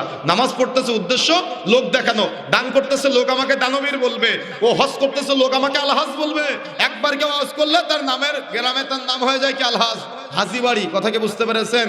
আর আমাদের সমাজে লৌকিকতা প্রদর্শনের জন্য দান সাদাকা করা হয়, যাকাত আদায় করা হয়। যাকাত দিতে হবে সম্পদের ময়লা সম্পদ দিয়ে, টাকা পয়সা দিয়ে, যাতে করে ব্যক্তি স্বাবলম্বী হয়। কিন্তু এটাও লোক দেখানোর জন্য শাড়ি কাপড় চোপড় লুঙ্গি দিয়ে যাকাত আদায় করা হয়। কি হয় কিনা? তার মানে পুরোটাই লৌকিকতার মধ্যে সীমাবদ্ধ করে ফেলেছি আমরা। আল্লাহর পদ্ধতি, রাসূলের দেওয়া পদ্ধতিকে আমরা ভুলে গিয়েছি। এজন্য আমাদের চেষ্টা করতে হবে আমাদের কোনো ইবাদত যেন লৌকিকতা প্রদর্শনের জন্য না হয়, লোক দেখানোর জন্য না হয়। যদি লোক দেখানোর জন্য হয়ে থাকে, তাহলে আমাদের কি করতে হবে? ফিরে আসতে হবে। তা না হলে ইবাদত করতে গিয়ে গুনাহ হয়ে যাবে। কি হবে বলেন তো? আজানের সময় কাছে গেছে। আচ্ছা আচ্ছা, আমি শেষ করে দিচ্ছি।